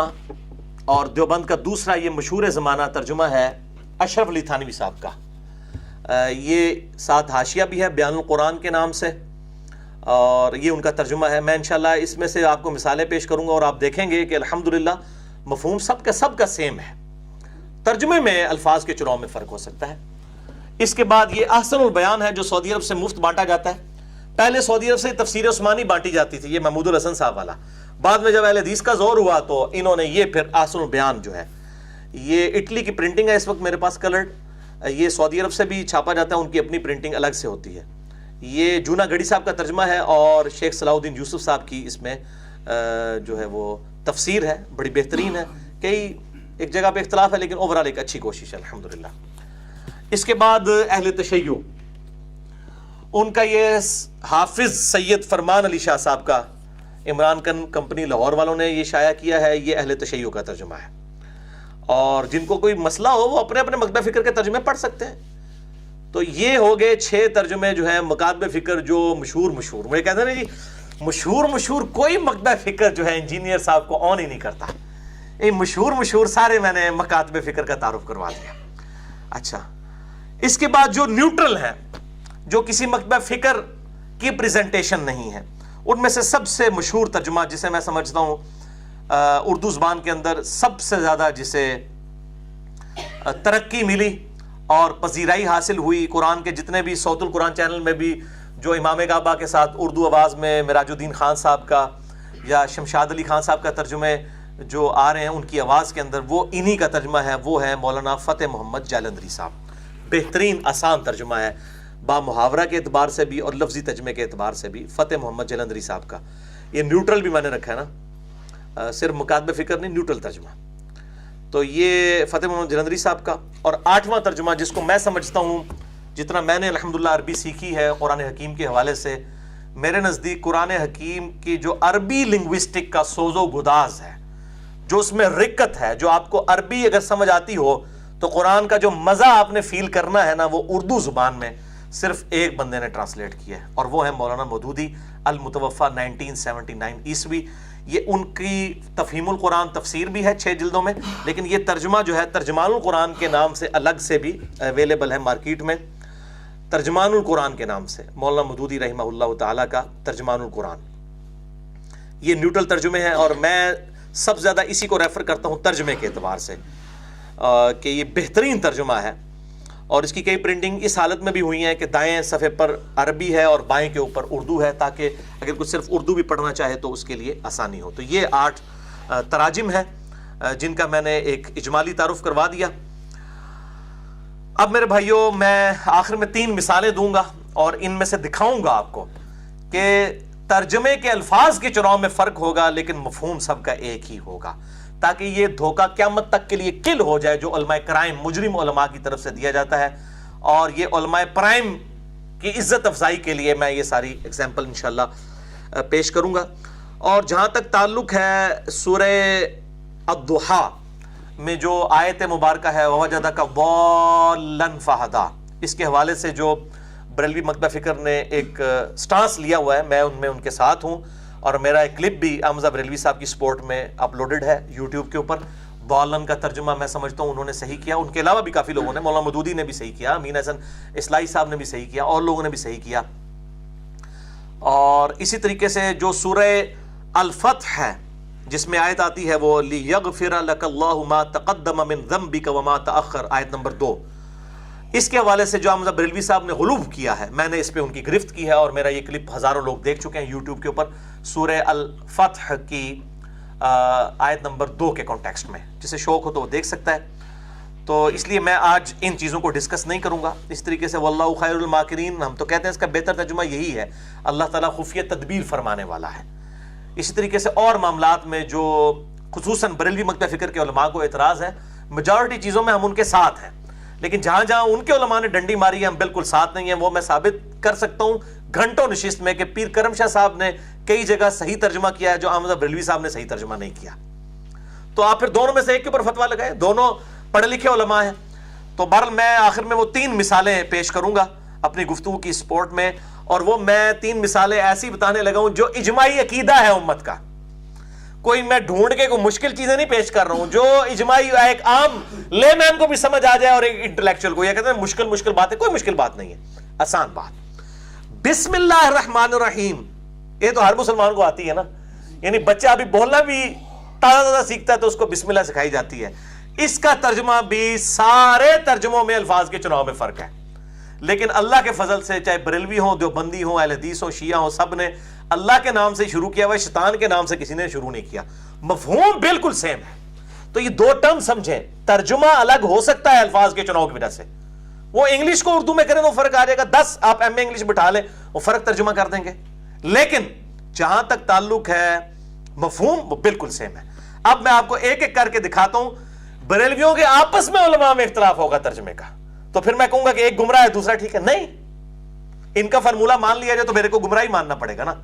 تو آپ دیکھیں, سب سے پہلے میں کنز الایمان سے ترجمہ آپ کو دکھانے لگا ہوں بسم اللہ کا, اور ساتھ ہی ساتھ چونکہ دوسری مثال میں نے ایاک نعبد و ایاک نستعین کی دینی ہے, وہ بھی چونکہ ایک ہی صفحے کے اوپر آ رہی ہے. بسم اللہ الرحمن الرحیم سورۃ الفاتحہ کا حصہ تو نہیں ہے, لیکن سورہ النمل آیت نمبر 30 میں یہ قرآن کی آیت بھی ہے. تو چونکہ اس کو میں آیت کے طور پہ کنسیڈر کرتے ہوئے سورۃ الفاتحہ کے موقع کے اوپر ہی جو اس کا ترجمہ ہے اس کو کور کر رہا ہوں, اور ایاک نعبد و ایاک نستعین کا ترجمہ بھی اس میں نے ہائی لائٹ کیا ہے. سب سے پہلے کنز الایمان, ایمان کا خزانہ, امام احمد رضا بریلوی صاحب کا یہ ترجمہ ہے, اور نعیم الدین مراد آبادی صاحب کی تفسیر ہے خزائن العرفان. یہ بسم اللہ کا ترجمہ بھی آپ دیکھ لیں, اس میں پڑھتا بعد میں ہوں, اور ایاک نعبد و ایاک نستعین کا ترجمہ بھی اس میں بالکل واضح ہے. اب سنیں کیا ترجمہ کر رہے ہیں احمد بریلوی صاحب. بسم اللہ الرحمن الرحیم, اللہ کے نام سے شروع جو بہت مہربان رحمت والا ہے, نہیں لگایا ساتھ انہوں نے, شروع کرتا ہوں نہیں لگایا, ورنہ وہ لڑکی ہوگی تو کرتی ہوں, تو انہوں نے یہ کام نہیں کیا. یہ ترجمہ کیا اللہ کے نام سے شروع جو بہت مہربان رحمت والا. اچھا, ایاک نعبد و ایاک نستعین کو بعد میں کور کریں گے دوسری مثال میں. دوسرا ترجمہ جمال القرآن پیر کرم شاہ صاحب کا, جو میں آلریڈی دکھا چکا ہوں آپ کو. اس میں آپ ذرا دیکھیں کہ بسم اللہ کا ترجمہ انہوں نے کیا کیا ہے. یہ تو کم از کم بریلوی تھے نا, ان کا تو ترجمہ سیم ہی ہونا چاہیے تھا احمد بریلوی صاحب والا. یہ جمال القرآن میں آپ ایاک نعبد و ایاک نستعین بھی اس میں کور ہو جائے گا, اور بسم اللہ بھی. انہوں نے بسم اللہ الرحمن الرحیم کا ترجمہ کیا کیا ہے پیر کرم شاہ صاحب الازہری نے, سنیں. اللہ کے نام سے شروع کرتا ہوں جو بہت ہی مہربان ہمیشہ رحم فرمانے والا ہے. یہ ٹانٹ کرتے تھے جی احمد بریلوی صاحب نے بڑا پرفیکٹ ترجمہ کیا ہے, اگر لڑکی ہوگی تو پھر کرتی, تو انہوں نے یہ کرتا کرتی نکال ہی دیا. اے کرتا کرتی تے پاچھڑ ہے پھر پیر کرم شاہ صاحب نے لاؤ فتوا. تو لیکن پیر کرم شاہ صاحب نے بھی اللہ کے نام سے شروع کیا ہے, احمد بریلوی صاحب نے بھی اللہ کے نام سے, شیطان کے نام سے کسی نے نہیں شروع کیا. اچھا اب آ جائیں میرے بھائیو دیوبند کے ترجمے کی طرف. محمود الحسن صاحب اور شبیر احمد عثمانی صاحب نے جو مل کے یہ تفسیر عثمانی جو سعودیہ سے بھی چھپتی رہی, بعد میں ان کو پتا چلا بڑے عرصے بعد کہ اس میں تو بڑے غلط عقائد بھی تفسیر میں لکھے ہیں, تو انہوں نے بند کروا دی. یہ ان کا ترجمہ ہے. اس میں فی الحال صرف ترجمے کو ٹارگٹ کرنا ہے, تفسیر کو میں بعد میں ڈسکس کروں گا. مثال میں سورۃ الفاتحہ میں ایاک نعبد و ایاک نستعین کا ترجمہ اور بسم اللہ الرحمن الرحیم کا ترجمہ یہ محمود الحسن دیوبندی اور شبیر احمد عثمانی صاحب جنہوں نے مل کے یہ لکھا ہے, یہ ترجمہ کرتے ہیں. بسم اللہ الرحمن الرحیم کا ترجمہ شروع اللہ کے نام سے جو بے حد مہربان نہایت رحم والا ہے. اب انہوں نے شروع کا لفظ پہلے لکھ لیا اور اللہ کا لفظ بعد میں, اور ظاہر عربی میں بھی اسی طریقے سے ہے, لیکن بریلویوں نے اس کے اوپر ہنگامہ کھڑا کیا ہے. وہ کہتے ہیں جی دیکھیں ہم ترجمہ کرتے ہیں اللہ کے نام سے شروع, تو آپ واقعی شروع اللہ کے نام سے ہی کر رہے ہوتے ہیں, لیکن جو کہتا ہے شروع اللہ کے نام سے تو وہ شروع سے شروع کر رہا ہے. یعنی اس کا تو کوئی علاج نہیں ہے, وہ بھی بھئی اللہ کے نام سے شروع ہو رہا ہے. خدا کے لیے دھوکہ دینا بند کریں. اس کا مطلب ہے کہ آپ اللہ کو ٹیچ کرنا چاہ رہے ہیں. اللہ تعالیٰ کو چاہیے تھا کہ پھر بسم اللہ کو بسم اللہ الرحمن الرحیم نہ کہتا. اگر یہ ان کا ترجمہ مان لیا جائے نا کہ اللہ کے نام سے شروع, اس کی عربی بسم اللہ الرحمن الرحیم نہیں بنے گی. اس کی عربی جو بنے گی وہ بنے گی اللہ الذی ابدأ باسمہ, اللہ ہے وہ جس کے نام سے میں شروع کرتا ہوں. اے بسم اللہ پھر اپنی چینج کرو. تسی اللہ نو ٹیچ کرنا چاہتے ہو نا, نعوذ باللہ, تسی اردو ترجمہ تے چینج کیتا ہے نا, عربی بھی چینج کرتے ہو. تسی لکھا کرو بسم اللہ نو اللہ الذی ابدأ باسمہ, اللہ ہے وہ ذات کہ جس کے نام سے میں شروع کرتا ہوں. کیونکہ بسم اللہ کا تو ترجمہ یہ نہیں بنے گا. آپ لفظی ترجمہ بھی کریں بسم اللہ ساتھ نام اللہ کے, تو جس نے یہ ترجمہ کیا شروع اللہ کے نام سے, اس نے بھی اللہ کے نام سے شروع کیا. تو اس کے اوپر اتنا ہنگامہ کھڑا کیا ہوا انہوں نے. آج میں نے ان کو الحمدللہ علمی پھکی دیا کہ یہ اپنی بسم اللہ بدل لیں.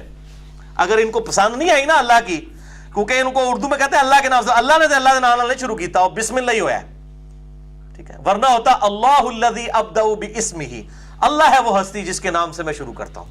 ٹھیک ہے جی, یہ علمی پھکی, اینٹی وینم, لاجیکل آنسر, الزامی جواب. کیونکہ کوبرا سانپ جب کاٹ جائے نا تو دوائی سے علاج نہیں ہوتا, وہ کوبرے کے زہر سے ہوگا, تو یہ زہر دینا پڑتا ہے. اینٹی وینم میں نے دے دیا ہے کہ اپنی بسم اللہ بدلو. تو ترجمہ پسند نہیں آتا نا لوگوں کا, تو اپنی بسم اللہ بدل لو. اچھا جی, اس کے بعد اشرف تھانوی صاحب, ان کا نام سنتے ہی نا جناب وہ بریلویوں کے چہرے لٹکنے شروع ہو جاتے ہیں, دیوبندیوں کے کھلنے شروع ہو جاتے ہیں. اے دیکھو جی ترجمہ, اے دکھاؤ جی ترجمہ. ٹھیک ہے جی, اشرف علی تھانوی صاحب نے تفسیر بھی بیان القرآن لکھی ہے، اس کا حاشیہ بھی اس کے ساتھ موجود ہے، مختصر، ویسے ڈیٹیل ہے لیکن اس میں مختصر ہے، اور ایاک نعبد و ایاک نستعین کا ترجمہ بھی اسی میں کور ہے۔ بسم اللہ کا ترجمہ کرتے ہیں، شروع کرتا ہوں اللہ کے نام سے جو بڑے مہربان نہایت رحم والے ہیں۔ انہوں نے ادب کا صیغہ استعمال کیا، ہیں، جمع کا صیغہ بھی ہے اور ادب کا بھی ہے، ٹھیک ہے جی، دونوں طرف ہے۔ اب وہ جو یہ نہیں استعمال کرتے، وہ کہتے ہیں نہیں جی جمع کا صیغہ ہے، ان کو نہیں سمجھ آتی کہ یار آپ نبی صلی اللہ علیہ وسلم کے لیے جب کہتے ہو اللہ کے رسول ہیں، ٹھیک ہے، رسول اللہ فرماتے ہیں، فرماتا ہے تو نہیں کہتے، تو آپ کے ایک سے زیادہ رسول ہیں، اے پھکی اینٹی ونم، تو کہتے ہیں نہیں ادب کے لیے، تو پھر دوسرے نے بھی ادب کا خیال رکھو نا۔ اگر کوئی اللہ کے لیے ادب رکھتا ہے تو اس کا بھی احترام کرے، ورنہ جب آپ کہیں گے نا رسول اللہ فرماتے ہیں، ہم کہیں گے کنے رسول ہیں جی تواڈے، اے پھکی جے، تو انہوں پھکی وہی دے گا جڑا بندہ خود 31 سال بریلوی رہا ہے اور پھر دیوبند اہل حدیث شیعہ کے نال بھی رہا ہے، ٹھیک ہے نا۔ میں چونکہ سب میں سے ہو کے گزروں اس لیے مجھے پتا ہے کہ یہ کیا کیا دھوکے دیتے ہیں، ہم خود یہ دھوکے دیتے ہیں، اللہ تعالیٰ معاف کرے۔ اچھا جی، اس کے بعد یہ جناب اہل حدیث کا جو ترجمہ ہے احسن البیان، جو سعودی عرب سے مفت بانٹی جاتی ہے، اس میں جو بسم اللہ کا ترجمہ ہے وہ بھی آپ کو دکھا دیتے ہیں۔ یہ جی بسم اللہ کا ترجمہ، یہ ٹھیک ہے جی، شروع اللہ کے نام سے۔ انہوں نے بھی شروع کا لفظ جو ہے وہ شروع میں لیا ہے۔ احسن البیان جونا گڑی صاحب کا ترجمہ، اس کی تفسیر جو ہے وہ صلاح الدین یوسف صاحب کی، یہ ترجمہ کر رہے ہیں، شروع اللہ کے نام سے جو بہت مہربان نہایت رحم والا ہے۔ شروع کرتا ہوں نہیں کیا انہوں نے، شروع اللہ کے نام سے۔ اچھا، اس کے بعد یہ سید فرمان علی شاہ صاحب اہل تشیع کا جو ترجمہ ہے، یہ آپ ذرا دیکھیے کہ انہوں نے بالکل مختلف الفاظ ہے، ترجمے کا چناؤ مختلف ہے، لیکن الحمدللہ مفہوم بالکل وہی ہے۔ ترجمہ بدل ہی نہیں کوئی سکتا، اللہ کی کتاب کو کون بدل سکتا ہے جی، الحمدللہ۔ اب یہ فرمان علی شاہ صاحب کا ترجمہ ایاک نعبد و ایاک نستعین کا بھی اس میں کور ہے۔ یہ کہتے ہیں خدا کے نام سے شروع کرتا ہوں جو بڑا مہربان نہایت رحم والا ہے۔ انہوں نے اس کا ترجمہ اللہ کا ترجمہ خدا کر دیا، اور یہ جائز ہے، مسئلہ نمبر 82 میرا ریکارڈڈ ہے۔ خود شاہ ولی اللہ دہلوی نے بھی جہاں جہاں یہ الفاظ آئے اللہ کا ترجمہ انہوں نے خدا کے ساتھ کیا ہے، جواز کی حد تک ہے۔ بہرحال اس میں بہتر ترجمہ وہ ہے جو مولانا مودودی نے کیا۔ لا الہ الا اللہ کا انہوں نے مولانا مودودی نے ترجمہ کیا ہے اللہ کے سوا کوئی خدا نہیں، یعنی الہ کا ترجمہ انہوں نے خدا کیا ہے، یہ دی بیسٹ ہے۔ بہتر یہی ہے کہ اللہ کا لفظ اللہ ہی رہے، آپ خدا کو الہ کی جگہ لے آئیں۔ اللہ کے سوا کوئی خدا نہیں، اللہ کے سوا کوئی معبود نہیں، تو بہرحال یہ ٹھیک ہے، مطلب خدا کا لفظ جو ہے وہ چونکہ استعمال ہوتا ہے، اس میں کوئی حرج نہیں۔ تو یہ ہو گئے وہ 6 ترجمے جو مکاتب فکر کے ہیں، اے ان نیوٹرل مسکین میرے ورگے۔ اچھا جی، یہ فتح محمد جلندری صاحب کا ترجمہ، جس کو اللہ تعالیٰ نے سب سے زیادہ اردو زبان میں مقبولیت دی ہے صوت القرآن چینل کے اعتبار سے۔ اس میں ایاک نعبد و ایاک نستعین کا ترجمہ بھی انشاءاللہ کور ہو جائے گا۔ بسم اللہ الرحمن الرحیم کا ترجمہ فتح محمد جلندری صاحب کیا کرتے ہیں؟ شروع اللہ کا نام لے کر جو بڑا مہربان نہایت رحم والا ہے۔ سب ہی اللہ کے نام سے شروع کر رہے ہیں، شیطان کے نام سے کوئی نہیں شروع کر رہا، ایک جیسا ہی ترجمہ ہے۔ اب آ جائیں جی مولانا مودودی صاحب کا جو ترجمہ، انہوں نے بسم اللہ کا ترجمہ کیا کیا ہے؟ شکر ہے جی، مودودی صاحب بچ گئے ہیں بریلویوں کے فتوے سے۔ انہوں نے ترجمہ جو ہے نا وہ اللہ کے نام سے شروع کیا ہے۔ مودودی صاحب پڑھے لکھے آدمی سن نا، وہ سیانے بیانے بندے سن نا، انہوں نے کہا بھی یہ پیچھے نہ کوئی روند مار دے، میں ترجمہ وہی کراں کہ کوئی روند نہ مار سکے۔ انہوں نے ترجمہ کیا ہے بسم اللہ کا، اللہ کے نام سے جو بے انتہا مہربان اور رحم فرمانے والا ہے۔ تو انہوں نے بھی اللہ کے لفظ کو پہلے لیا، لیکن کوئی مسئلہ نہیں، اگر کوئی شروع کرتا ہے تب بھی درست ہے، کیونکہ وہ جو لفظی ترجمہ ہے وہ اسی طریقے سے ہے، ساتھ نام اللہ کے، شروع کرتا ہوں اللہ کے نام کے ساتھ۔ تو اگر وہ اللہ کو اگر اللہ تعالیٰ نے شروع میں لانا ہوتا اس لفظ کو، تو پھر اللہ طرف ماتا ہے اللہ الذی ابدأ باسمہ، اللہ ہے وہ ذات جس کے نام کے ساتھ میں شروع کرتا ہوں۔ یہ بڑی علمی بات ہے، میں نے اس لیے اس کو کلیریفائی کر دیا ہے کھول کر۔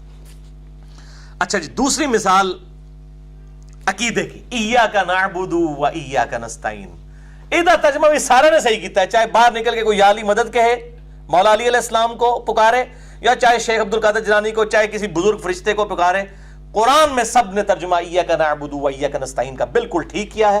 اب یہ الگ سے ایک ٹاپک ہے، بہت ٹائم لگے گا۔ مسئلہ نمبر 3 ہے میرا دعا صرف اللہ ہی سے، اور سچ پیپر نمبر 3 ہے دعا صرف اللہ ہی سے۔ جتنے اشکالات دھوکے دیے جاتے ہیں مستقل بذات، غیر مستقل بذات، ظاہری استعانت اور باطنی استعانت، اور جناب وہ محدود لا محدود کے دھوکے، سارے میں نے اس کے اندر کور کیے ہیں الحمدللہ۔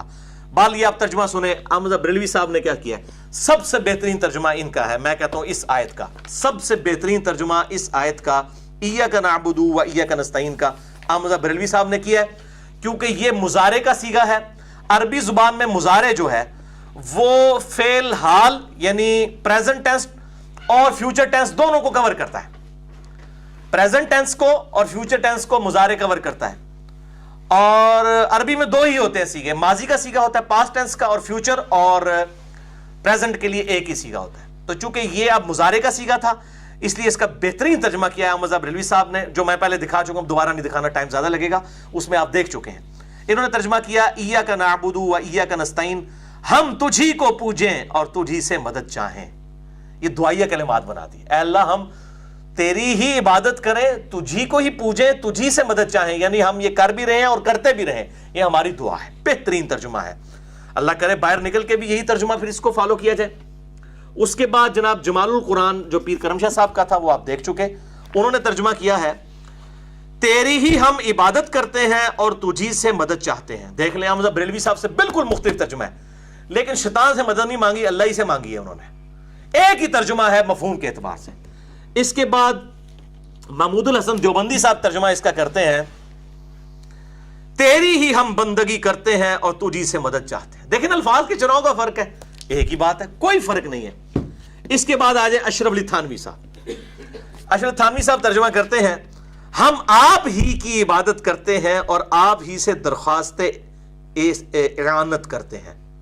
یہ انہوں نے ترجمہ کیا، بالکل ٹھیک ہے، تجھ سے ہی ریکویسٹ کرتے ہیں، تو ہی ہماری مدد فرما، کوئی فرق نہیں ہے یار، خام خواہ دھوکہ دیا ہوا ہے۔ اسی طریقے سے جونا گڑی صاحب جو اہل حدیث کے ہیں، انہوں نے کیا ترجمہ کیا ہے، وہ ہم صرف تیری ہی عبادت کرتے ہیں اور صرف تجھی سے مدد چاہتے ہیں۔ بالکل صحیح ترجمہ کیا ہے، کوئی فرق نہیں پڑتا، اس طرح کے الفاظ بھی استعمال۔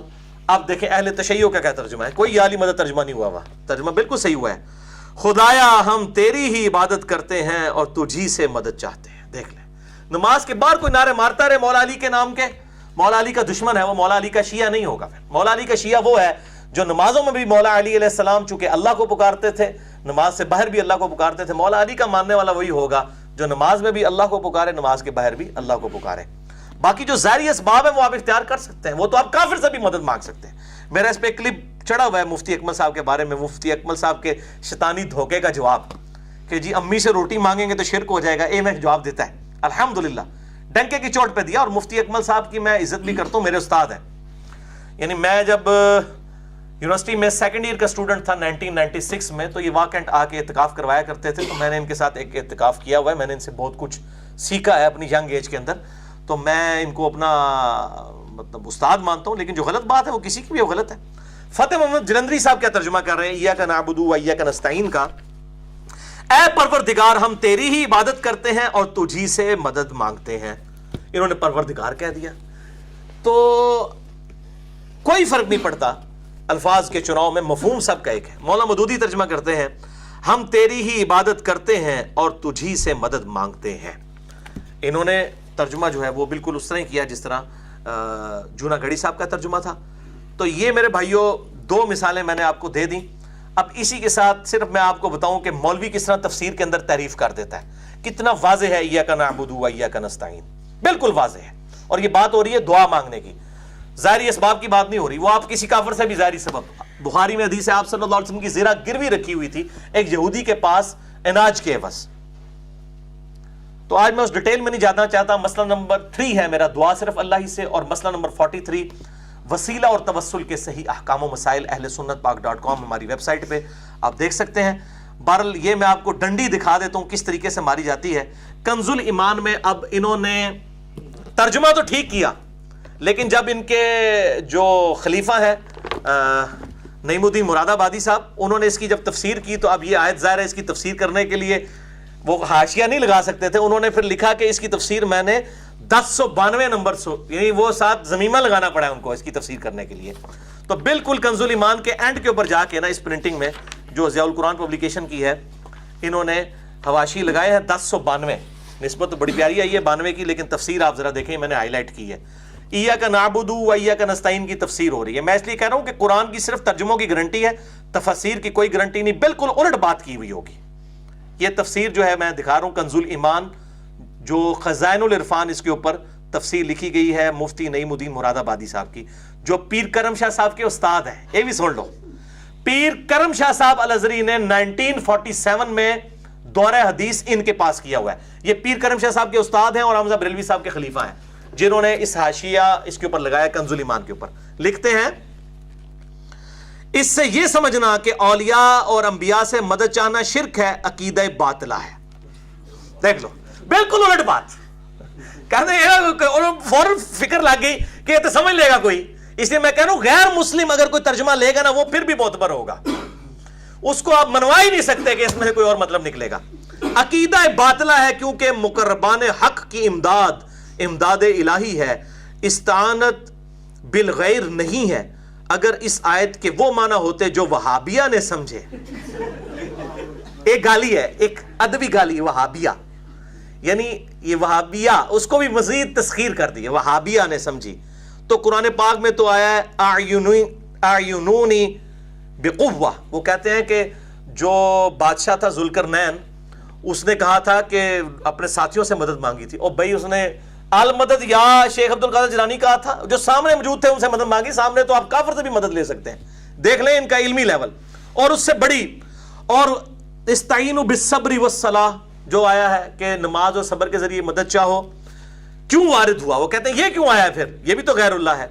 اور بھائی نماز اور صبر سے یہ نہیں ہے المدد یا نماز، المدد یا صبر، یہ ہے واستعینوا بالصبر والصلاۃ، نماز، صبر اور نماز کے ذریعے مدد چاہو. کس کی؟ ان اللہ مع الصابرین، ساتھ ہی ہے، بے شک اللہ صبر کرنے والوں کے ساتھ ہے. بالکل کلیئر ہے میرے بھائیوں. کتنا بڑا دھوکہ دیا. یہ سیم دھوکہ پیر میر علی شاہ صاحب نے غیر اللہ سے استعانت کے اوپر جو کتاب لکھی ہے، یہ آیات کوٹ کی ہے انہوں نے.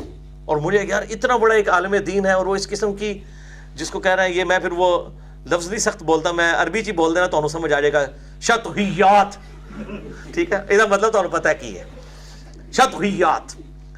واستعینوا بالصبر والصلاۃ کیوں وارد ہوتا؟ اور احادیث میں اہل اللہ سے استعانت کی تعلیم کیوں دی جاتی؟ کیڑی حدیثی تعلیم دیتی گئی ہے؟ حدیثی تے آیا ہے کہ جناب یا حی یا قیوم برحمتک استغیث، لا الہ الا انت سبحانک انی کنت من الظالمین. خدا کے لیے کون سے دھوکے دے رہے ہیں آپ؟ مسئلہ نمبر 3 میرا ریکارڈڈ ہے الحمدللہ، ہزاروں بریلویوں کی اصلاح کا سبب وہ بنا ہے الحمدللہ. مجھے لوگ یعنی فونز کے ذریعے، ای میلز کے ذریعے یہ چیز بتاتے ہیں الحمدللہ. وہ آپ دیکھ لیں تو یہ سارے ان کے جھوٹے دھوکے جتنے ہیں نا مسئلہ نمبر 3 میں نے ریزالو کر دیے ہیں. اور یہ نہ سمجھیے گا یہ صرف بریلویوں نے حرکت کی ہے، سیم حرکت دیوبند نے بھی کی ہے، جس کی وجہ سے سعودیہ والوں نے ان کے ترجمے پہ تفسیر عثمانی 50-60 سال تک چھپتی رہی ہے. سعودیہ سے فری جو حاجیوں کو دیتے تھے، جب تک یہ والی جونا گڑی صاحب کا ترجمہ اور صلاح الدین یوسف صاحب کا اصل بیان نہیں آیا تھا. یہ محمود الحسن دیوبندی صاحب اور شبیر احمد عثمانی صاحب، اتنے بڑے بڑے علماء، انہوں نے کیا اس بالکل الٹ تفسیر کر دی ہے ایاک نعبد، بالکل وہی بریلویوں والی. اور میرا یہ جملہ یاد رکھیے، گولڈن کوٹ ہے، بریلویوں کی گمراہی کی سب سے بڑی وجہ علماء دیوبند ہے، کیونکہ ان کے بزرگوں میں وہی فاسد عقائد پائے جاتے ہیں جو بریلوی علماء میں پائے جاتے ہیں. اسی لیے وہ کہتے ہیں وہ انہاں دے وڈے بھی ساڈے ہی وڈے سن. اسی کہنے واقعی تواڈے ہی وڈے نے بھائی، ساڈے وڈے نہیں، ساڈا وڈا اللہ اور دا رسول ہی ہے، یہ صحابہ اور اہل بیت ہے الحمدللہ. یہ دیکھیں کیا ترجمہ کر رہے ہیں، ایاک نعبد و ایاک نستعین کی تفسیر ہو رہی ہے. اس آیت شریفہ سے معلوم ہوا کہ اس کی ذات پاک کے سوا کسی سے حقیقت میں مدد مانگنی بالکل ناجائز ہے. ہاں اگر کسی مقبول بندہ خدا کو کسی کو محض واسطہ رحمت الہی اور غیر مستقل سمجھ کر استعانت ظاہری اس سے کرے تو یہ جائز ہے کہ یہ استعانت در حقیقت اللہ ہی کی استعانت ہے. اے اللہ نو دس رہے ہیں کہ یا اللہ جڑا تو کہنا ایاک نستعین، صرف تیری ہی مدد دے، صرف کہہ کے بھی سانو تسلی نہیں ہو رہی. اور من دسو کیڑے الفاظ ہوندے تے انہاں تسلی ہوندی؟ اس سے زیادہ کوئی ہو سکتا ہے کہ صرف تیری ہی. ظاہری اسباب نہیں بات ہو رہے، ظاہری اسباب تو ہے وتعاونوا علی البر والتقوی ولا تعاونوا علی الاثم والعدوان، نیکی پرہیزگاری کے کاموں میں ایک دوسرے کی مدد کرو. وہ تو مثال دینے کا رہتا ہے، یہ غائب میں مدد کی بات ہو رہی، عبادت کے ساتھ الدعاء هو العبادہ. مسئلہ نمبر 3 میرا دیکھ لیں. یہ کہہ رہے ہیں کہ یہ جو بزرگوں سے، اولیاء اللہ سے جو ظاہری مدد، اس میں کوئی کہیں گے یہ ظاہری اسباب کی انہوں نے بات کی، انہوں نے کہا غیر مستقل بذات مانتے ہوئے ظاہری استعانت مقربین خداوند سے، جو اللہ کے اولیاء اللہ ہیں، اولیاء اللہ سے مدد اگر اس سے ظاہری اسباب ہوتے ہیں وہ تو کسی سے بھی لیے جا سکتے ہیں، یہ وہی والی مدد کی بات کر رہے ہیں جو بریلویوں کا عقیدہ ہے۔ تو یہ ہے تفسیر، اس لیے میں کہتا ہوں تفسیری مولوی بڑھا جائے تفسیر کو بچ جاؤ، بالکل تفسیر صرف اس کی پڑھیں، سب کی پڑھیں۔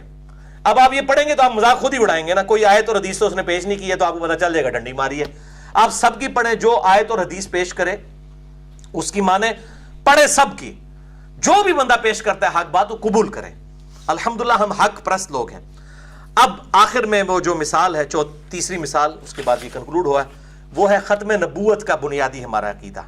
یہ کہتا ہے نا جی ترجموں میں فرق ہے، تو ختم نبوت کی آیت تو ایک ہونی چاہیے تھی، ختم نبوت تو ایک ہی ہے نا، بریلوی دیوبندی اہل حدیث شیعہ سب کے سب مانتے ہیں نا ختم نبوت کو، ختم نبوت کی آیات میں بھی ان میں فرق ہے ترجمے میں، لیکن فہم ایک ہی ہے۔ اب میں فتویٰ لگاؤں کہ ختم نبوت کو نہیں یہ لوگ مانتے ہیں، ان کے آپس کے بزرگوں کے ترجمے نہیں ملتے تو ترجمے میں تبدیلی ہوگی۔ یہ دیکھیں سورۃ الاحزاب آیت نمبر 40، ما کان محمد ابا احد من رجالکم ولکن رسول اللہ وخاتم النبیین۔ اس کا ترجمہ احمد بریلوی صاحب کیا کر رہے ہیں، یہ ذرا ان کو دکھا دیجئے جی، میں بعد میں پڑھ کے سناتا ہوں۔ احمد بریلوی صاحب کا ترجمہ یہ آپ کے سامنے ہے، سورۃ الاحزاب آیت نمبر 40، اور اسی کی نسبت سے میرا مسئلہ نمبر 40 بھی ہے۔ خاتم اور خاتم کے لفظ کے اوپر جو قادیانی دھوکہ دیتے ہیں، مسئلہ نمبر 40 میں نے اسی نسبت سے رکھا تھا، چونکہ یہ سورۃ الاحزاب کی آیت نمبر 40 ہے۔ ترجمہ سنیں جی احمد بریلوی صاحب کا، محمد تمہارے مردوں میں کسی کے باپ نہیں صلی اللہ علیہ وآلہ وسلم، ہاں اللہ کے رسول ہیں اور سب نبیوں میں پچھلے ہیں۔ خاتم کا ترجمہ انہوں نے پچھلے کیا ہے، یعنی سب کے آخر میں آنے والے ہیں، حالانکہ یہ اپروپریٹ ترجمہ نہیں ہے، اپروپریٹ نہیں ہے، خاتم کا یہ ترجمہ نہیں بنتا۔ خاتم کا مطلب ہوتا ہے مہر، نبوت کی مہر ہے، اور مہر جو ہے ڈاکومنٹ کے اینڈ پہ لگتی ہے، اس کے بعد ڈاکومنٹ میں کوئی چیز ایڈ کرنا یہ جرم ہوتا ہے، اس لیے مہر۔ آپ خاتم بھی ہیں اور خاتم بھی ہیں، قرآن میں خاتم آیا ہے یعنی مہر، اور بخاری اور مسلم میں خاتم کا لفظ بھی آیا یعنی ختم نبوت، سلسلہ نبوت کو ختم فرمانے والے۔ بہرحال ٹھیک ہے، میں فتویٰ نہیں لگاتا، لفظی لگاؤں تو لگا سکتا ہوں، فہم ٹھیک ہے، سب سے آخر میں آنے والے، ٹھیک ہے جی۔ اب یہ احمد بریلوی صاحب کے ہی پوتا شاگرد یعنی مفتی نعیم الدین مراد آبادی صاحب کے شاگرد پیر کرم شاہ صاحب الازہری، انہوں نے کیا ترجمہ کیا ہے سورہ الاحزاب کی آیت نمبر 40 کا، یہ دکھائیں جی، ان کو ہائی لائٹ کیا میں نے۔ پیر کرم شاہ صاحب الازہری کا ترجمہ، ما کان محمد ابا احد من رجالکم ولکن رسول اللہ وخاتم النبیین، ترجمہ کر رہے ہیں نہیں ہے محمد کسی کے باپ تمہارے مردوں میں سے بلکہ وہ اللہ کے رسول اور خاتم النبیین ہے۔